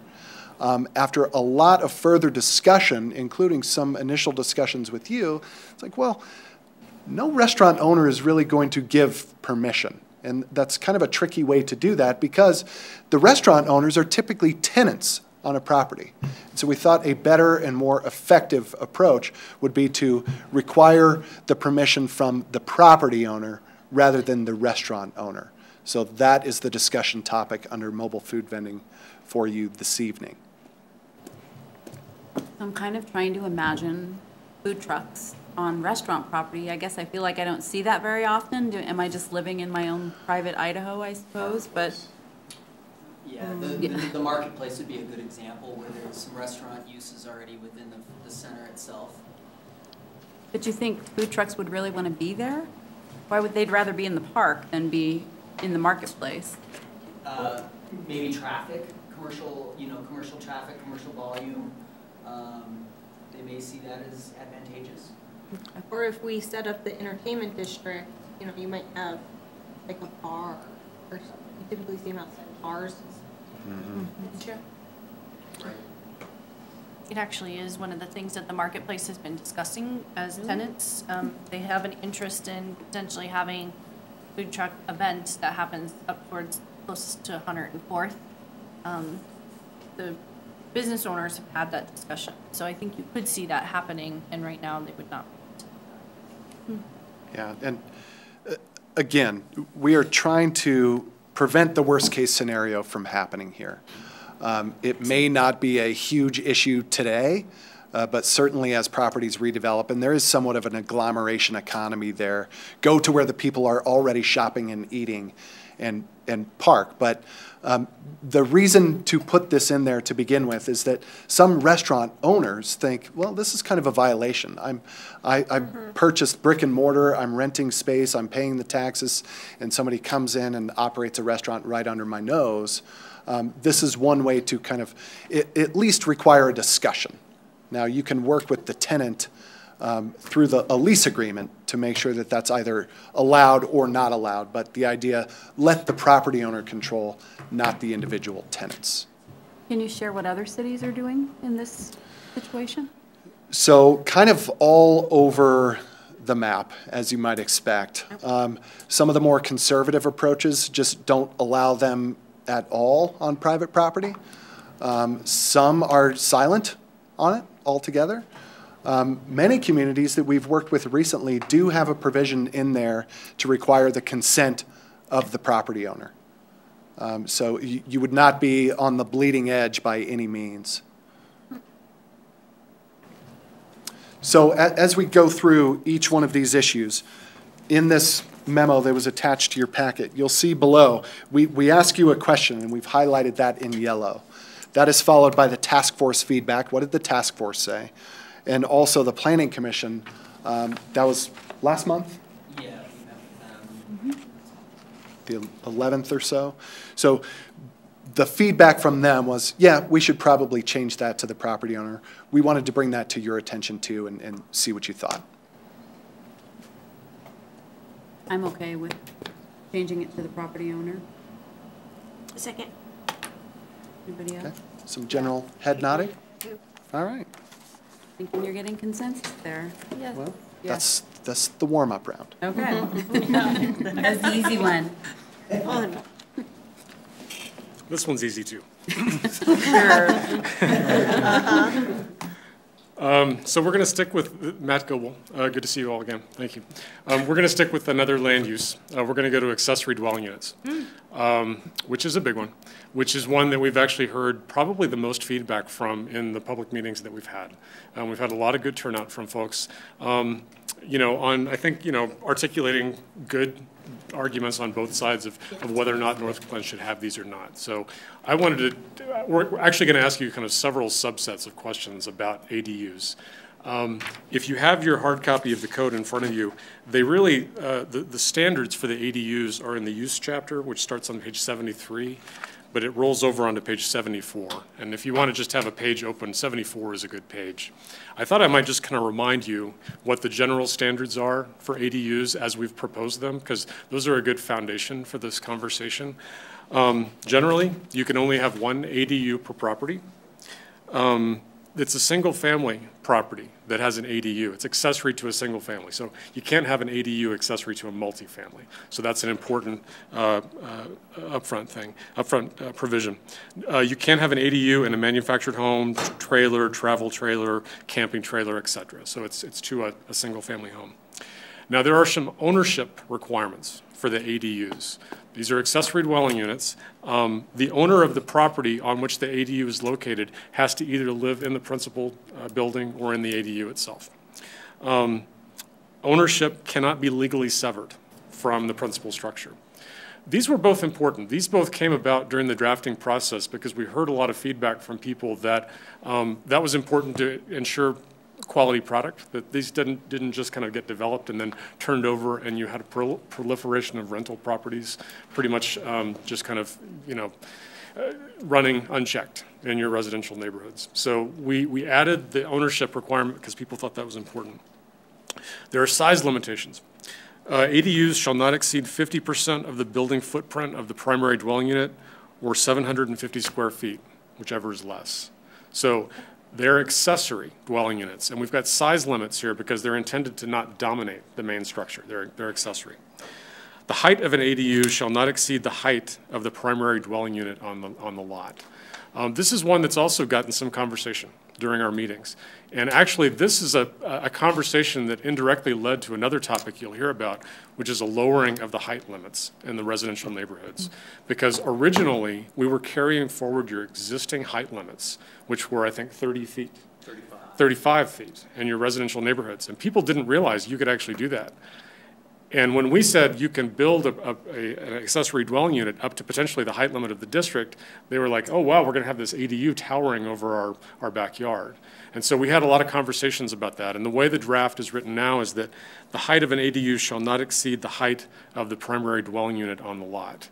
And you're going to hear later that we've lowered that height limit as well. But for ADU purposes, shall not exceed the height of the primary dwelling unit on the site. So you've got a residential neighborhood. You can't have a towering ADU in the back that's bigger than the principal structure. You can't pop the top off the garage and call it. Correct. You could only do that if you had a two-story house to begin with, your principal dwelling. Location and design shall be allowed as both attached and detached structures. Shall have a separate exterior entrance from the primary dwelling unit and shall contain cooking, sleeping, and sanitary facilities. Shall not have more than one bedroom. An important thing to point out here is that you can do these in a basement.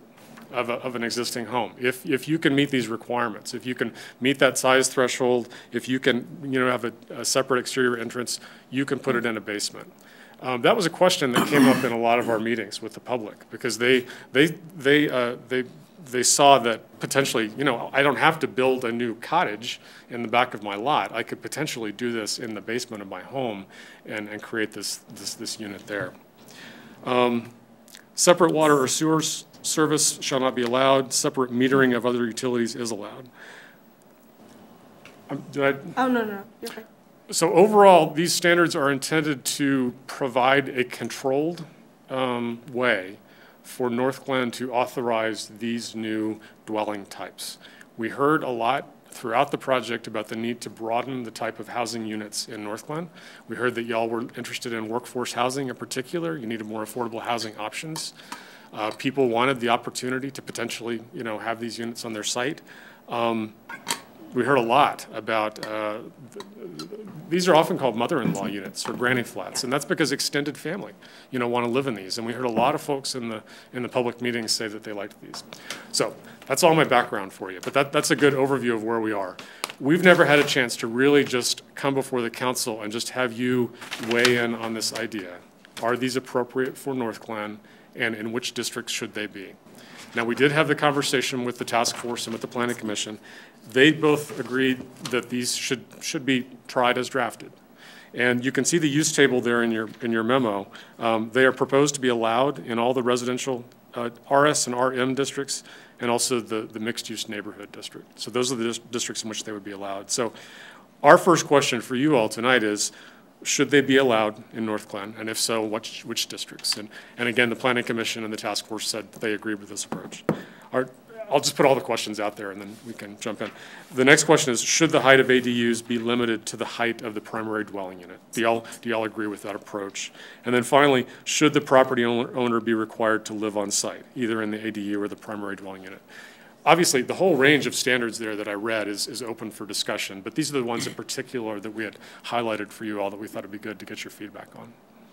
Anything to add on ADUs? Yes, just one thing I would add is that the districts where we have proposed them as being allowed now match where single-family detached dwellings are permitted and where single-family attached dwellings are permitted.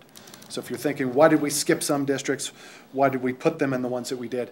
That's where people are living in a single-family type of dwelling. All right. Questions, Julie? Yeah, can you explain the other non-residential AG district? That's just, like Tarek said, that's another district where single family is allowed. And so we're just saying that if you can do a single family home there, you can do an ADU. And AG stands for agricultural. So yeah, right now we have we have a couple properties. The power station and Carl's Farm is. Okay. Thank you.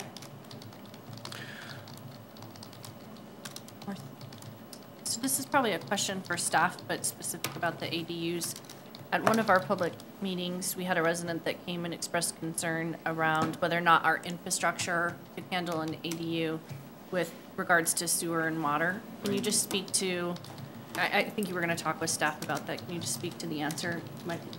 Yeah. We've had this discussion with Public Works before in the past, and that the additional units would not have a negative impact on our existing infrastructure, that we have the capacity to accommodate those ADUs. In reality, not everybody's going to build an ADU, so we do have the capacity to take that on. Well, I would only add that, typically under the building codes, you determine what your tap size is based on the number of fixtures you have in a house. And when you look at the main composition of most of our homes in Northglenn, they're 1,200 to 2,500 square foot homes. And so when you add an extra bathroom and say a kitchen, you're really not adding a fixture count that's going to tick you up to the next water tap size. So from a consumptive demand standpoint, the ADU is really more like a bathroom addition type of a thing for someone than it really is saying like a separate residential unit with a separate set of impacts per se. So from that standpoint, from a water augmentation aspect, it's an inconsequential impact. Thank you. Anybody else? Meredith? I have a question actually for council members. So I was just thinking about the resident that spoke in public, invited to be heard. And I just want to see if I'm paraphrasing him correctly, and I don't know if he spoke with you guys about this, but he was saying that this could potentially be disruptive if either the ADU or the primary residence is used as an Airbnb. Was that his point? It was one of them. Okay. It caught my attention. I thought, I don't know what that would do to a neighborhood if suddenly there's traffic of a lot of strangers. Well, that's another topic that we've highlighted for you all as a separate question, is the whole short-term rental thing. But we have a provision right now that says a short-term rental can't be in an ADU. I think that's still under discussion. I think that the city attorney's office has had some feedback on that, but the way it's drafted now is you can't do a short-term rental on an ADU. But to that same point, I think we've had the conversation before of creating a special licensing for short-term rentals, and I think that's something we would have to open the door and create sort of stipulations based off of that. So I think that's something we could definitely make doable when it comes to short-term rentals in the city of Northglenn, not looking specifically at ADU. Is that short-term rentals are not off the table for consideration, but not on the table for ADUs. It's two separate things. However, can they use their primary residence and live in the ADU themselves? I think the way that we have it drafted, the intent is that if you have an ADU on the property, short-term rentals are. Okay. I support that. Is that the consensus of council? I second that. Okay. Well, I don't think that's the way it's drafted right now. I think we need to clarify that intent, because I think right now we say just the accessory unit.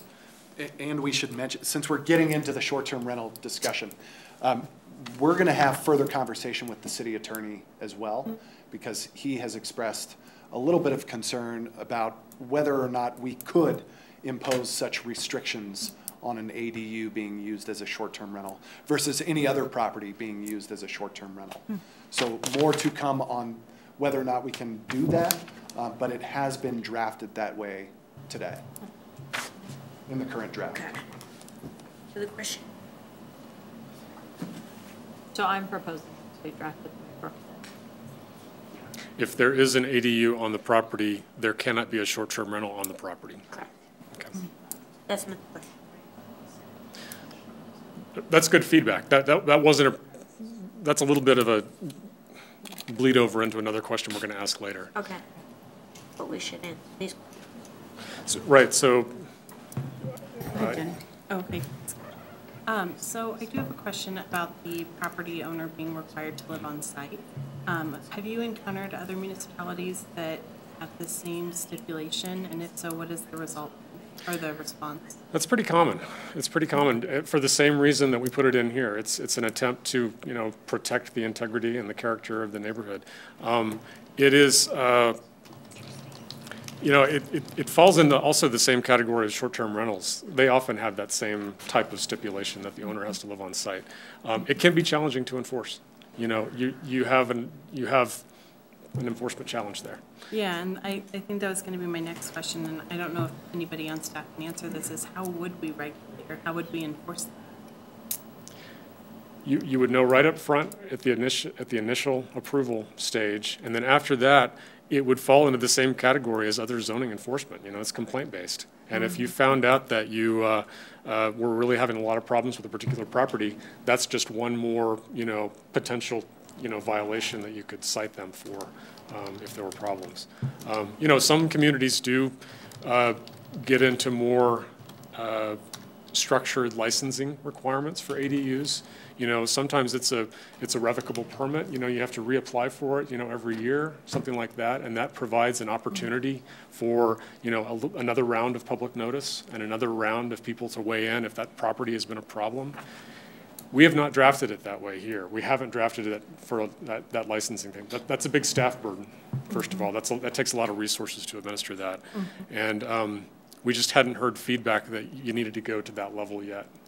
Okay, that's fair. I just wanted to share that at the public meeting that we held for this that I attended, that generally folks were pretty supportive of ADUs, but there were two residents in particular who felt really strongly that this provision would severely infringe upon their rights as property owners and could potentially have negative impacts on property values. So I just wanted to share that as one of their concerns. I support ADUs for Northglenn. I think it would be a great thing for our city to allow. We've, in my block alone, we've had 2 short-term rentals since I've lived in the property, and they've been great. They manage them well. You know, the people have been awesome, but yeah, you get different license plates all the time. When there's hail, there's a bunch of worker trucks out there for people who got shipped in to do all the roofs in the area. So, I mean, that's definitely comes with the territory that I'm not sure all residents would be comfortable with. I do think one of the biggest gaps I see with allowing ADUs is the fact that we don't have any current policy in place to manage them. And I do think that needs to be a really important conversation with Corey about, you know, what are we allowed to do? What does that look like? What does the staff burden look like? Because if we can't, you know, police them or, you know, do what we think we could do, you know, that might change some council members' opinion of whether or not we allow ADU. So I feel like we do need to have a discussion about what the policy aspect of that look like, and what policy is necessary for us to, you know, pass to make this work. That's a great point. One of the things that you've heard us say several times during the course of this project is that it's a living document. You know, the code, you know, needs to be monitored, and you need to see how well it's doing. And I know you're going to have to do a round of probably edits, you know, 6 months in, but we recommend every year, you know, you do a workshop. You get details about how many variances have come in, and, you know, are you comfortable with the thresholds for site plan review? And this is another one where you should look at, and you should say, do we need to develop more fine-grained policies on ADUs beyond what we've done in the initial ordinance? You know, ultimately, if you redo the comp plan, you know, that's something where you should be looking at that to develop policy as part of the broader housing, you know, policy discussion there too. But it's a great point. This is a first step. So as it's written now, the ordinance is, we have so many rental houses in Northglenn, but those rentals, they could not put an ADU because those people typically aren't living there, right? Correct. Okay, because I think people would just have a cow in Northglenn if rental units starting having another rental unit. Yeah. So I want to never see that happen. Okay. So can council give consensus on the first part of the question? Should ADUs be allowed in Northglenn, and if so, with district? Can I ask a question? Yes, first? I'm sorry. Thank you. So do we have specific, I seem to remember at one of our last conversations about ADUs, talking about what materials we could and could not use for ADUs. And maybe that's something that we can address maybe after this, or I don't know if that's part of this discussion. It's the same materials that would apply to residential anyway. I think I'm meaning the outside facade. Right. So, under the design, it's the page before ADUs, and it actually applies to all accessory structures. Oh, okay. And so all accessory structures that require a building permit, so they're greater than 200 square feet, shall be architecturally compatible with its associated primary structure and or screened from view of abutting properties and public rights of way. Okay, so there are no sort of, you know, X percentage of the exterior facade must be X material. Well, no, and then the standard below that, facades of accessory structures that are facing the public right of way, then you have 30% of the facade elevation or 100% of the facade has to match the brick, stone, or other masonry materials, or stucco, if that's what's used on the primary structure. Okay, so if you are going to see my ADU from the street as you're driving by, I have to make sure that I have the same amount of brick on my ADU as in 30% of the facade facing the street, or 100%, or sorry, 100% of the wall facing the street, or 30% of the entire facade. Okay. Exactly. Okay. Thank you. Are there any other questions? Kind of bummed that I can't put my tiny home in back. Marcy, you look like you want to ask a question. Well, I'm springboarding off of the question about the 30%.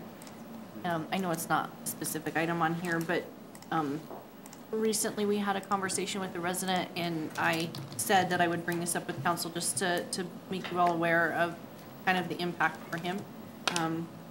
So he has a garage. That part of it does end up facing the street. And so for his garage to hit the 30% with brick was an additional $1,800 for him to do the brick on the home. You know, he had concerns. He certainly appreciated our stance on it and the history of it. I think staff did a great job explaining and providing him the documentation, but you know, he just really wanted council to understand that 1,800 garage was a heavy hit when the majority of it is hidden by backyard. I did drive over to look at it, and majority of it will in the end be covered. He has a fence that's kind of open right now because it's down for construction. But, you know, it definitely was a hit. So I just put it out there as a consideration of whether that's an impact, and when it's mostly behind a fence and backyard, does it change it?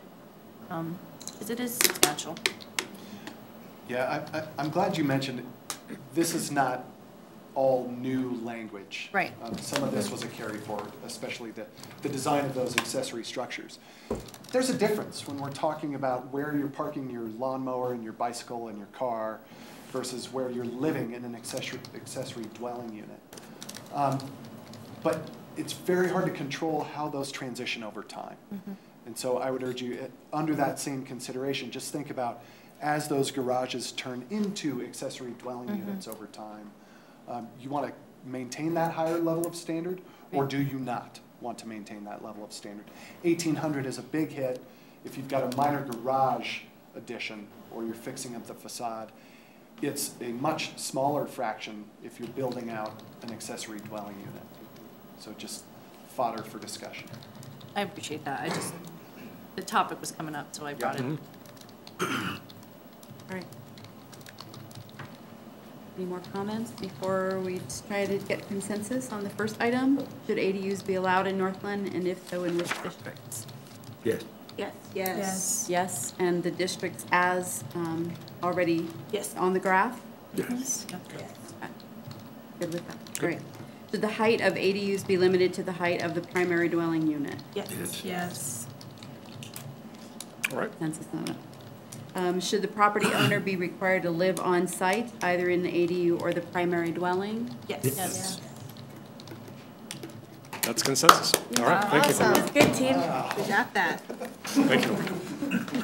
Just do that at the beginning. Yeah, let's reverse this. Okay. Matt, thank you for the teaser on single-family residential height reductions. Now I have to find a way to get one in for his next topic. In the RS1 and RS2, our public open houses in July and August, we did hear some concern. Even some finger pointing, saying, you just want to put tall buildings in my neighborhood. Well, no, that's actually what you could do today. All you'd have to do is pull a permit. Through that modeling, we realized quickly, you start building some of these things out and you can get some of the Denver boxes on these properties. You can get very tall buildings next to, most of your single family neighborhoods are single story, some of them 1.5. You've got a lot of split level. You have some 2 stories, but I would say, I couldn't find a 3-story structure out there. 35 feet would be starkly out of contrast with most of what's in your RS1 and RS2 today. So what we had proposed was to reduce the height from 35 feet to 28 feet. What does that mean in those 2 zoning districts? And again, this is only those single-family detached dwelling zoning districts, RS1 and RS2. That means you're not going to get a 3-story house in that district. You could still get a 2.5. And what we've done is we've retained an exception to the height requirements if you do a pitched roof. then you can get an additional 5 feet. So that gets you back up to 33 if you've got that pitched roof that's more in keeping with the traditional character that you see in most Northglenn neighborhoods. So it's taking away some development right from 35 down to 28. You can get there if you're not building a box. You can get pretty darn close. So just wanted to know, it is not typical that we start a zoning code project and say, hey, we're going to reduce the height in these single-family residential zoning districts, but it became very evident through our modeling and through driving around and listening to the people who live there that this would be a good change for the city. So feedback on that concept, reducing by 7 feet in RS1 and RS2. Just, can you clarify first where you're saying the task force and the planning commission keep the height reduction as drafted? So is that as drafted at the 28 or the 35? Correct, at 28 feet. Okay, okay, got it. All right. Any discussion?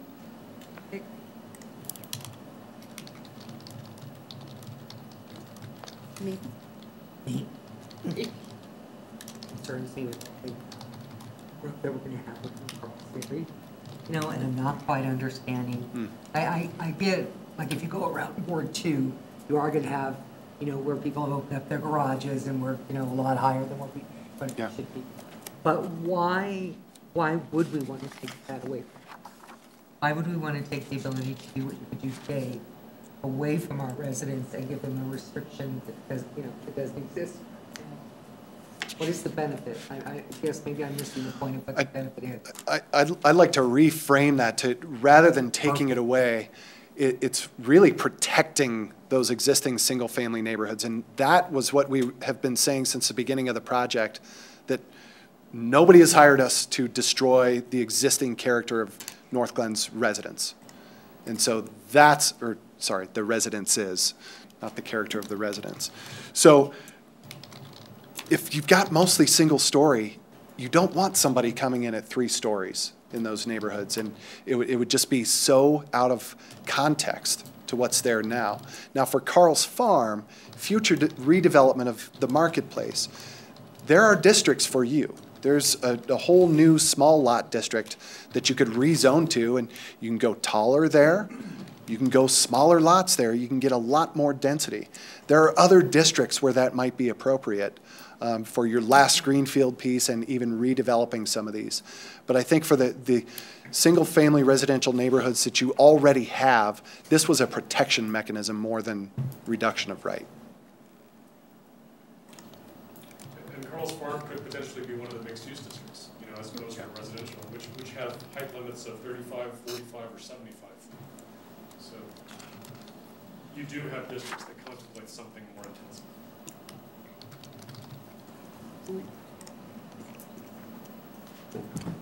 Any other questions?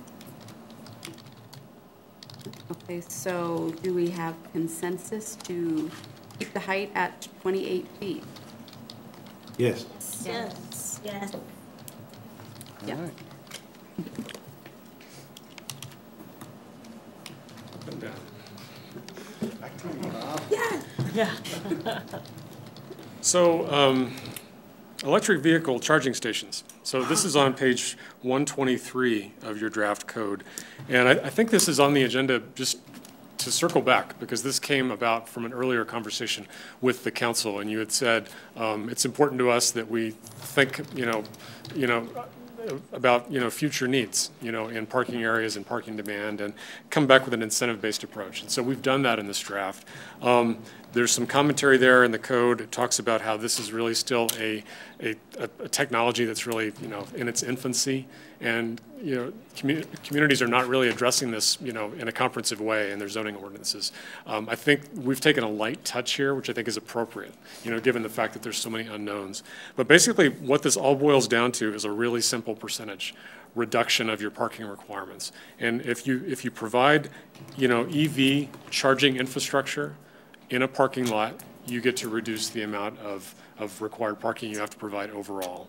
And then there's 2 different flavors of EV spaces. There's the EV-ready spaces, they're called, which is you've actually got the infrastructure in place to allow for future wiring of the site, but you haven't done the full build-out with all the gizmos that you need to actually make it functional. That's kind of the lower level of space. Or you can make the higher investment, and you can actually go to provide the fully functional space, which we call EV charging spaces, fully functional. If you do the lower level, if you do between 5 and 10% of your required spaces at that level, you get a 5% parking reduction. If you do 10% or more, you get a 10% reduction, and those percentages double for the fully functional spaces. I'm not going to say that we've got a lot of numeric, spreadsheets behind this that kind of, where we've done a lot of fine-grained calculations. It's kind of a gut check. If you are providing roughly double the level of investment and financial, resources that you need to build out the site, you get double the level of reduction. Does this seem consistent with what y'all were looking for? Yes. Yes. Anything? Yeah. Okay. Yeah. Yes, yes. Okay. Yes. Yeah. Thanks. Good. Okay, thank you. Yes. Yes. Do we currently have EV parking spaces in Northglenn anywhere? None. Not at this point. If we did, if you park in one and you're not an not an EV, you get a ticket? I'm just curious. I don't know. Like Thornton has them, so if I parked in one of them because I couldn't find a space, you get a ticket for that. I think it has to be signed. Yeah. In Denver, you do. In Denver, you do? Okay. We should test it. We should test it. Go ahead, Kara. Give it a shot. Go do it. Let us know. Thank you. Okay, so back to a tricky one. We're back on short-term rentals now.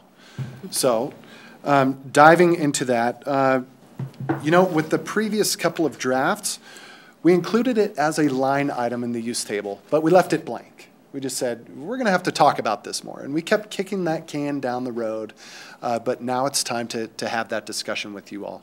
Should they be allowed, and how far do you go to regulate short-term rentals? If you all have been paying attention to that conversation in Denver, for example, they were illegal prior to 2016. There were lots of short-term rentals prior to 2016. But because they defined rentals as anything lasting longer than 30 days, anything shorter than that was illegal in Denver. They now have a set of pretty modest standards in place to be able to make sure that it still looks like a home. You're not being a terrible neighbor. You're only renting to one party at a time. And it must be your residence. Correct. Must be a primary residence. You can't use a mobile home or an accessory structure in the back as that.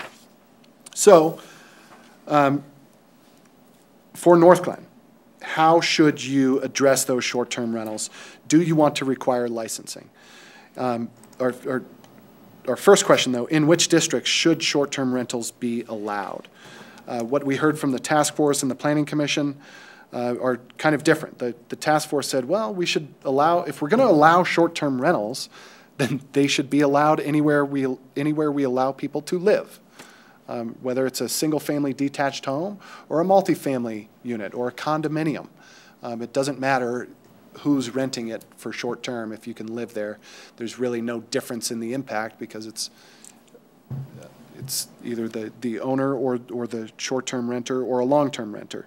The Planning Commission said, well, this is probably going to become more of a common thing, even though it might not be now. We should do a bigger study on this and report back and see what kind of a system we need to put in place.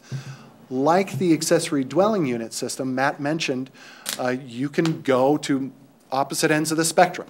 You can do very little and just allow them, and you can require a license, a strict licensing procedure. You can monitor them. It becomes very tricky, very fast, how you try to enforce regulation of short-term rentals. One approach might just be asking for a license. So if you can do a short-term rental in Northglenn, you can do them anywhere where dwellings are allowed, but you have to get a license from the city. That is a way to check that you're paying the license fee. You are operating under the standards that you're, as we have it drafted now. Again, ADUs shall not be used as a short-term rental. You're paying the taxes and paying the fees, and then maybe this is an annual renewal. Maybe this is something where if you go a year, you have a licensed short-term rental, you've had 0 complaints, hey, we will re-up you for another year, or maybe even 2 years if you go a year without a complaint. So we can work out the mechanics of the licensing separate from the zoning code. The question is, do you want to allow them, and where? And if so, should there be a license required? I'm going to jump out and say, yes, we should allow them. And yes, they should be wherever you are able to live, whether that be apartment, single-family home, however that looks. And I also believe that we should have a licensing system put in place for these short-term rentals in the city. Not only will that keep bad, or try to keep bad actors out, but also be a funding source to the city to create that licensure. And I think the city and county of Denver has a great program. I think that there are some things that they've run into, and I know they'd be more than happy to speak with us when it comes to licensing. I do believe it's going to be the way of the law. You know, my thoughts. Way to put anything in the code so that someone who's renting a house, you know what I mean, like renting a house. Yeah. City and County of Denver does. It has to be your primary residence, which it cuts down on the rental properties and that sort of thing, or the ability to buy homes, then just rent them out or use them as short-term rental properties to cut the market. So yeah, there's Denver's got a great part on primary residence, even though it's hard to enforce. Well, and you can allow tenants to run short-term rentals as well. Yeah. So if, let's say somebody has a primary residence in town, a lot of my friends do this in Denver actually. They leave the country for an extended period of time. They can use that as a short-term rental. They can rent it to a permanent renter who can also use that as a short-term rental, but you need to sign a consent form. So the property owner has to sign a consent form for that tenant to be able to lease it out as a short-term rental. Not sure if you want to go there, but there's lots of middle ground steps you can do too. Yeah. They're shut down.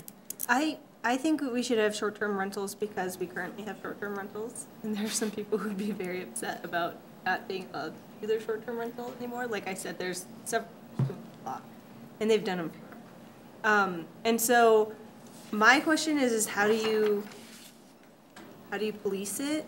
And I mean, how much staff time would it take to police it? I don't know. That's the only thing I'm a little worried about. I think they should be allowed anywhere where anyone currently lives, but I am curious how the licensing would work, and then how much staff time would it take to, like, if I chose not to go get a license, I mean, is there somebody looking on, like, Airbnb or some other sites to, like, monitor that? And how much time do you guys have to do that? I think that's something that staff would need to bring back to council and have additional conversation about what the regulation licensing would look like specifically. Because there's a variety of approaches. Boulder has a program, Denver has a program, and so we would need to do the research alongside our city attorney and really package something and put that together. There are firms who specialize in creating the algorithms to search for those Airbnbs and VRBOs to know exactly where they are in your community and make sure that you're receiving the appropriate revenue accordingly. Yeah, just to piggyback on what Heather said, I think right now what we're telling folks is they need to get a business license. And so that's how we would start to track and document it. I think the other thing in talking with Jason and some of the other things that we're hearing, like with Airbnb and VRBO, is that Airbnb is now representing that they will collect the local sales tax or lodging tax and then remit it to the local jurisdictions and essentially create the database for those participants that are using their service. And that would be a way for us to be able to inventory and document. So, but once again, I think there's another leg to this, which is, you know, there's gradation on how far you want to go. I mean, Boulder has an entire division that's a standalone that is completely funded by the inspections and the fees that they collect for that. I don't think that's necessarily what we're talking about, because that's all rental property in Boulder. But so, as Tarek was talking about, there's different levels of engagement on this, but I think at the base level, it would be business licensing, and then also as we evolve with this internet sales tax reporting, will also probably help us out a lot with that too. Anybody else? Here's a question. Would this be, we would have to create an ordinance for short-term rentals? I think that's what we would need to come back with. Yeah, okay. Yeah. That's what I thought. Thank you. So I'm just gonna have to say that I'm not a fan of short-term rentals. I'm sorry. I get it. It works in Denver. It works in Boulder. I don't always think Northglenn needs to mimic those people or other cities. I think we're different. I have a little bit of heartburn about it. I understand if it's licensed correctly, it could operate fine. I get that part. Just think there's a lot that's gonna go into it from there. I'm not a fan, but I'll go along with it if that's council's direction. Jenny? Thank you. I am hesitant, but I also think that if we're gonna have accessory dwelling units allowed, that we have to have some way to license and almost regulate that new industry that would be coming into our city, so.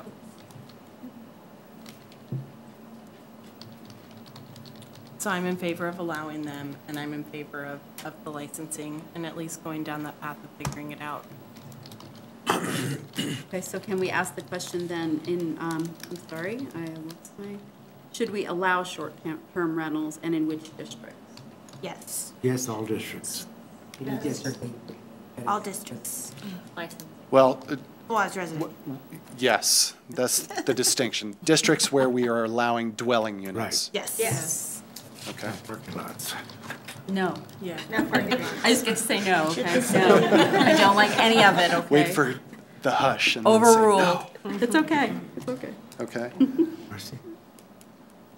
Sounded like yes and yes and Yes. Yes and and no. Yes. Okay. Thank you.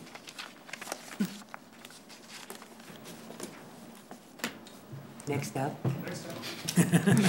Ooh, she's moving you along. This is another quick one. This is another one about parking incentives, actually. So LID, low impact development. So this is on page 106 of your draft. And this is just another area where this has come up in conversation, I think with you all and with other folks, and you've said low impact options should be encouraged in Northglenn. It's good for the environment. It's a good way to minimize the impacts of development on water quality, water quantity. So this is in the stormwater section of the code, and it's important to remember that you still have some basic stormwater rules that apply. So you still, you have to provide on-site drainage for any project so that off-site drainage flows are not increased and that water quality is maintained or improved. So you've got a whole set of engineering standards outside the code that are still kind of getting at that basic idea.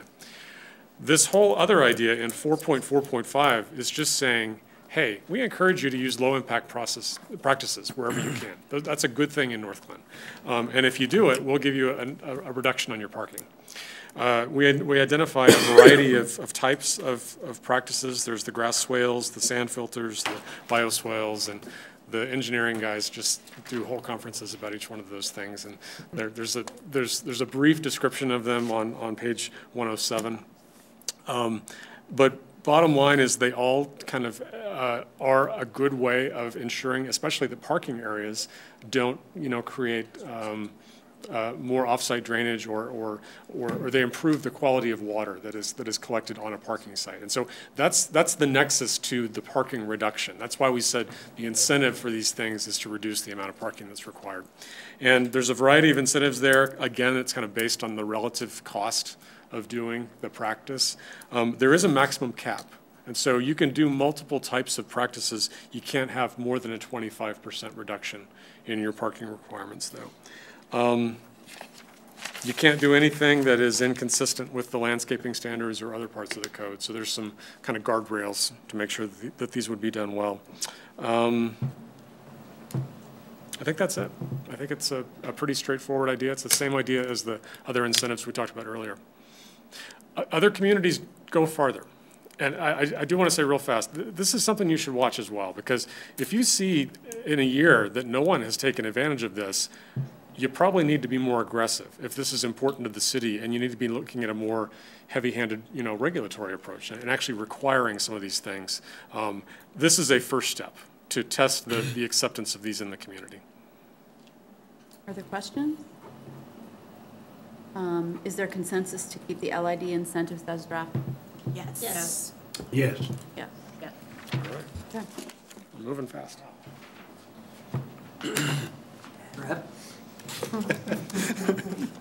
Getting my work out here. So let's talk about front yard fencing, shall we? And if you look on page 133, so right now, you've got what we thought were some pretty strange standard, oh, sorry. Page number? 133. Thank you. You bet.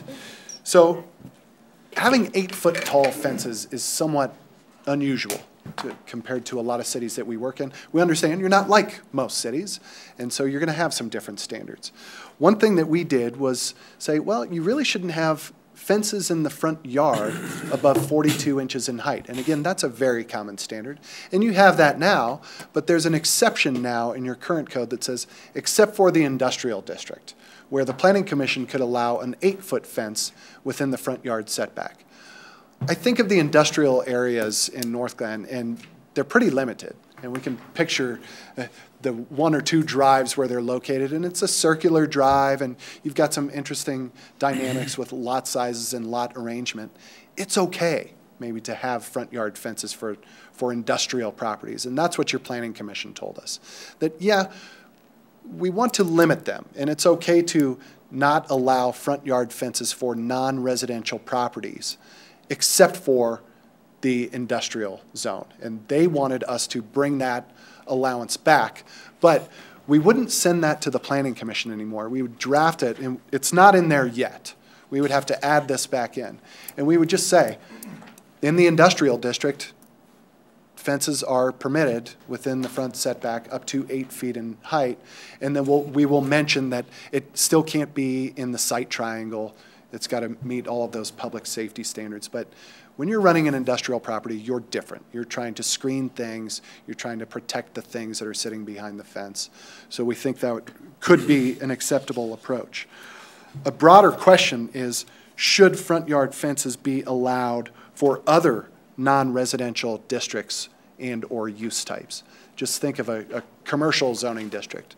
Would you allow fences in the front yard? I would say most communities would not. You allow them for residential up to a certain height, usually 3.5 feet.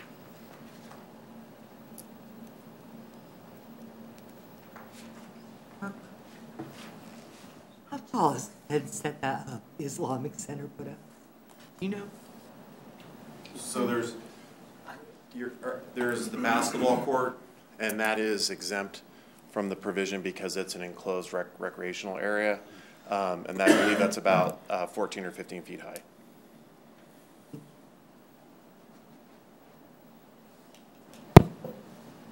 Thoughts, anyone? I like it being allowed 8 foot in front yards of industrial zone districts. I like that addition, but I don't really see it needs to be added anywhere else personally, so. I'm good. Okay.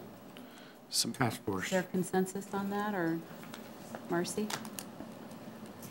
One more time, you're good with it in non-residential? Right, in industrial areas, but yeah, that's the only one. Sorry, I thought I heard residential. Non-residential. Non-residential. Sorry. Perfect. Did we keep the height on the residential where it was before? We did. Yeah. We tried to shrink it, and we were told, put it back. So we did. So we did. Okay, so there's consensus on that Okay. item then? Good. Yes. Yes, okay, thank you. Thank you. One more. Oh, color. Colorful issue to wrap things up. Yeah. So building design.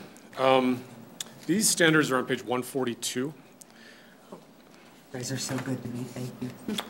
And just to refresh your memory, it's been a long time, but we did the assessment report a long time ago. And that talked about the broad themes for the project. And one of the things that the city asked us to do was to raise the bar for building design. You've gotten some good work out of negotiation and through plan developments like, Webster Lake. You're getting some good new quality products, but that's not because of the code. That's not because the code standards necessarily required those things. And so one of the goals that was set early on was to try to raise the bar so that all, non-residential development in particular, met some minimum quality standards that were laid out and that were consistent and transparent. So people knew kind of what the standards were when they were thinking about trying to invest in Northglenn. So that was the project goal. We have laid out a set of new standards here, and I think I just want to reemphasize something I often say about design standards. It's not a style guide. This is not a Santa Fe, New Mexico type code. This is not a Telluride. We're not specifying architectural character. We're not saying everything is going to be, reviewed by a design committee. Not like that. It's some kind of fundamental ideas that you're regulating with some basic things to prevent kind of the worst offenders in design. Buildings have to have a minimum level of articulation, and they have to have, a door that faces the front street, that type of thing. So it's an important step forward for Northglenn, but we're not taking you to an extreme where you don't want to be. I just wanted to get that point out up front. So what do the standards address? There's a variety of things here. Like I said, there's a building entrance requirement. The primary building entrance shall face the street. There's restrictions on building mass. So you can't just have big blocky facades that aren't broken up. You've got to have some articulation. There's a variety of things that you can do to meet your reduction requirement. There are material requirements. In D, item D on page 143, all exposed surfaces of principal buildings shall use a variety of durable materials. And then you've got a whole list of things there that can be used. Brick or stone, stucco, composite siding, etc. Comparable materials as approved by the director is on there. You've got a few things that are prohibited as exterior cladding or roofing, aluminum siding, plastic or vinyl siding, etc. Let's skip over color. I'll come back to that. Comprehensive design. If you've got a multi-building development, you've got a, or this is actually about different sides of a building all have to have a comparable level of architectural detailing. Roof form, again, you have to have a little bit of variety in a roof form. You can't just have a big unbroken line. And there are some transparency requirements. So you got to have windows and doors. You got to break up a facade with some windows, with some doors that have windows, doors that have glass, for example. Those requirements are really important for transparency and for pedestrian friendliness. Especially in your mixed-use districts, you're trying to create a pedestrian-friendly environment. And so you want to have eyes on the street. You want to have people that are walking by on a sidewalk be able to look inside that shop and see what's for sale. So that's why communities adopt those transparency requirements. Those are all pretty straightforward. We draft these all the time, and we see these in a lot of communities around Colorado. The one that is worth highlighting is color, and that's in item E. And right now it says the use of metallic or fluorescent colors is prohibited. Black is prohibited except as an accent color of a building facade. So this is pretty, pretty mild. We're working in Sedona, Arizona right now, and they've got a really aggressive form of regulating building colors. So some communities do that. Most communities, I would say most communities don't talk about it at all. And the ones that do talk about it have just a very minimal restriction like this. When we presented this material to the task force and the Planning Commission, they said, all that stuff looks good, we like where you're going, but take out the color restriction. That's not appropriate for Northglenn. Even though it's pretty mild, even though we don't want to see fluorescent accents, let's just not have that in the code. That sounds like an HOA thing to us. So that's the direction that we've heard so far is the overall section is good, but that piece should go away. Comments? I like that. I would really like fluorescent colors excluded if we shouldn't keep the pentagram and all Bronco colors. Orange and blue. But I think we have to, otherwise. Hands off. There's a chunk of town that I can think of, kind of like over by Federal Heights. They look crazy with their colors. It really does not look.